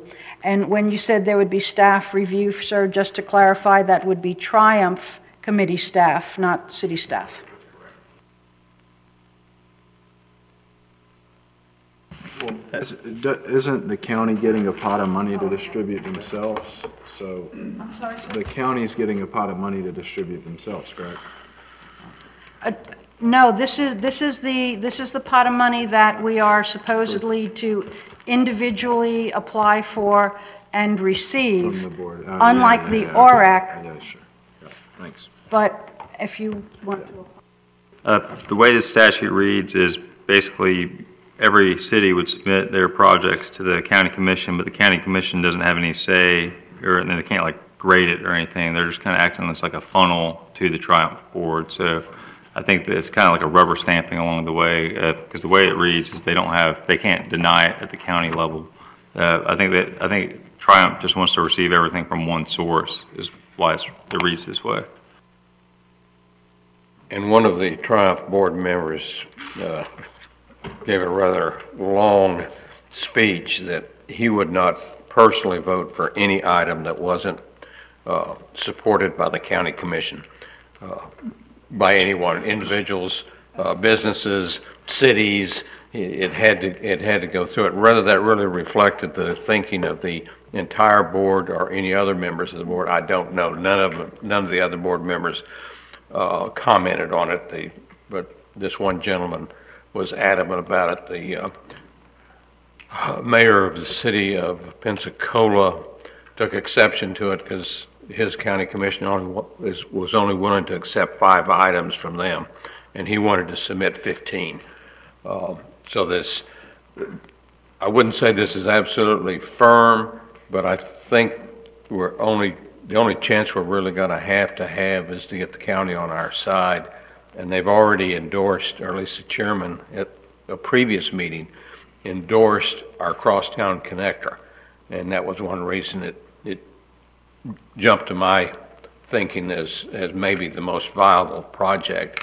But tonight I just wanted to bring this before you because you may consider it completely different and have other items that you want to put ahead of the crosstown connector. But we do need to come up with some kind of consensus to have staff go ahead and get these applications in process.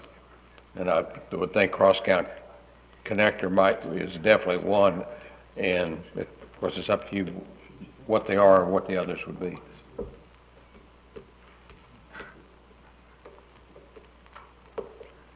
Is that as confusing as I can get it? I think so. That's good. Food for thought.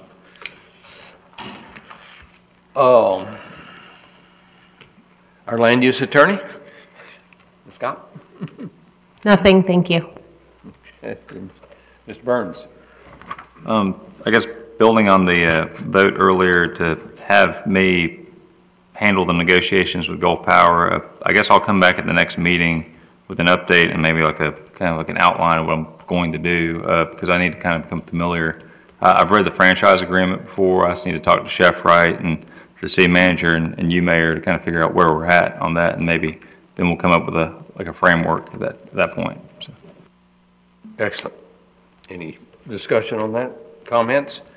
I think we're down to the public section. Would anyone like to speak to the council on any subject? Keep moving.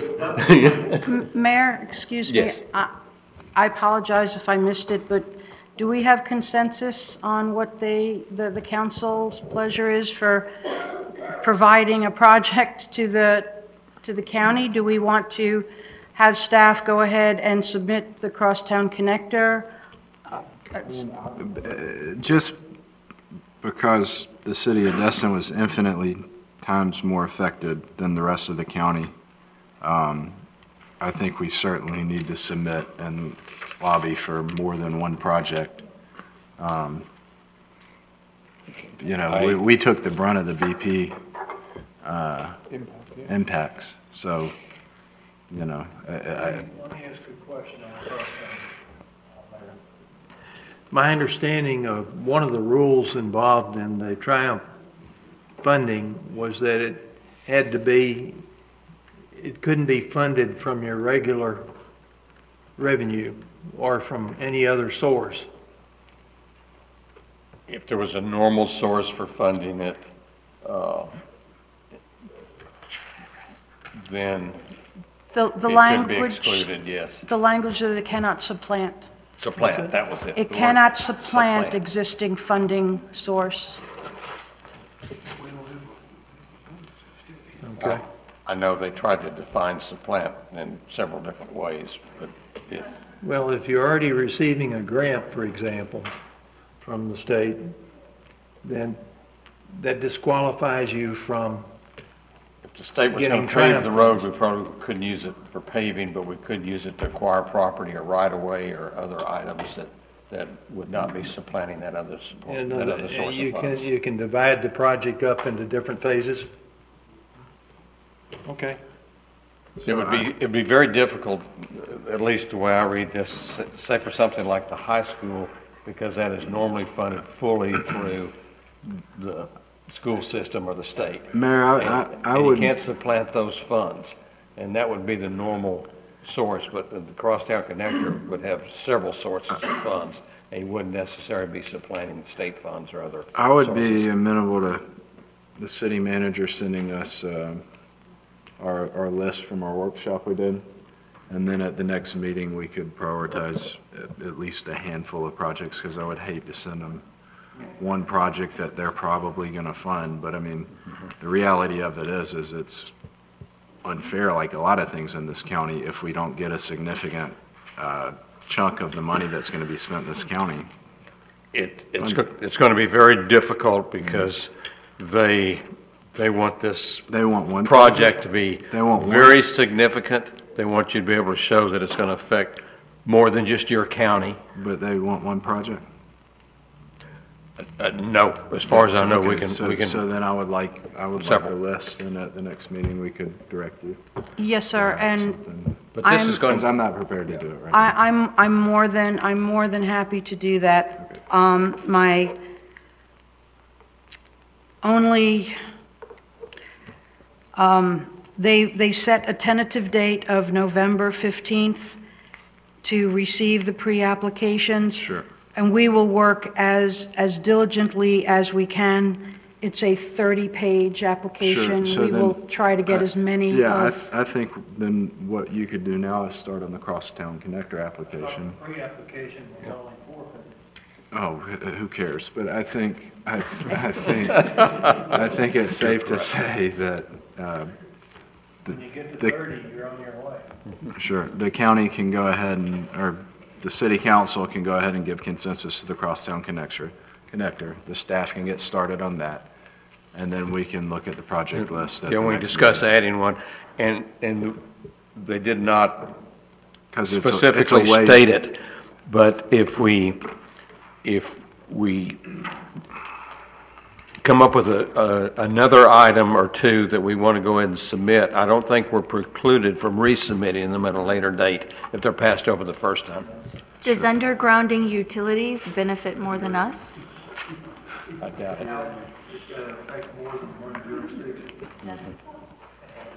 And they stated they're going to put a real premium on it, So- affecting more than one So county. we have a consensus for the staff to go ahead and get started on the Crosstown. I agree. Connector application. And at the next meeting, if we see any projects, we've got to try. I mean, we're entitled to this money. Whether or not we get it, it's another story. But if anyone in the county is entitled to it, it's the city of Destin, so.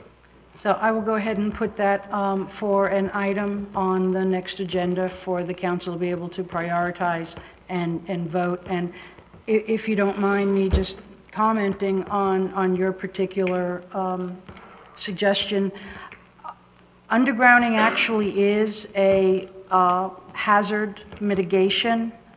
So I don't know how many other jurisdictions it would affect, but Walton. it would, I do believe as far as bringing it forward as a hazard mitigation project, it has merit.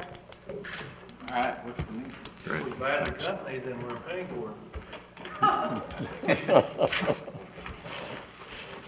Get that guy. And I don't wish to state that all of these, there's pages and pages of requirements. Just because we don't have a project that effectively is multi-county, Doesn't mean you're excluded, but it just means you're going to get less points for it. And that might exclude you, but it doesn't necessarily mean you're excluded. We can still try. And as time goes on, and you got 15 years of this. Let me just pass something on to you that came up at the West Florida Regional Planning. Florida Regional Planning Council today. They're very much involved in the process of the Triumph Committee, and they're tuned into them quite well. And one of the things that came out is that of the 8 counties you've got, many of those counties don't have the resources even to prepare the application. They have less than we do by far, and that's a whole county. And so there's a problem with that. Washington County was there today as part of the meeting. And so the question is mainly who that qualified person is that prepares your application and is able to do it the best is probably going to be the one that wins in the process. Because, well, like Lindsay Chabot she's used to it. She does grants. Now, many of the counties don't have anyone that prepares grants in this group. And we no longer have Ms. Chabot, but I do have experience with grant writing, so I will more than likely be the one to fill out these pre-applications. Mayor, I'd like to get clarification on another topic, if you don't mind, before we recess this meeting. My question is on the noise ordinance. I thought we exempted the charter boats from the SHMU. That's listed as one of the exemptions. Could somebody tell me where that's at? Is that K motor vehicles defined? It's actually exempted from the, not in part 2, it's in part 1. I'll pull up the number for you. I would personally like to see Charlie Nix try to arrest a charter boat captain for getting started at 5:30 in the morning. There you go. So I think you got your answer there. It was just brought to my attention. It's in the new section, not the part that we picked up from the old section. It's in the new section. Where would the new section be in? I got it. It's 14-56, number 20 and 21. It's on page 8 of 8. And it's not exempted from part 2, South Harbor mixed use, just because that's just the old ordinance, just renumbered as we were directed to do. So it was never exempted from the original old ordinance to begin with. Which page will that be on in the agenda? I don't have your PDF, so that'll take someone else to tell you that. I can bring my sheet down to you if you want. There you go. Mayor, Yes. since we're still here, can I throw out one other thing? Go right ahead. We're nowhere near 11 o'clock yet. Actually, the more I think about the undergrounding, can I get consensus from the council and I'll start working on both of those applications? Yes. Great, thank you. If Miramar Beach is not already undergrounded, and I don't think they are, that could be an opportunity for a joint county venture that would get more exposure. Maybe, I don't know the process, but that could be helpful. Good idea. Anyone else? Anyone from the audience change their mind and would now like to speak? If not, I'm going to adjourn this meeting.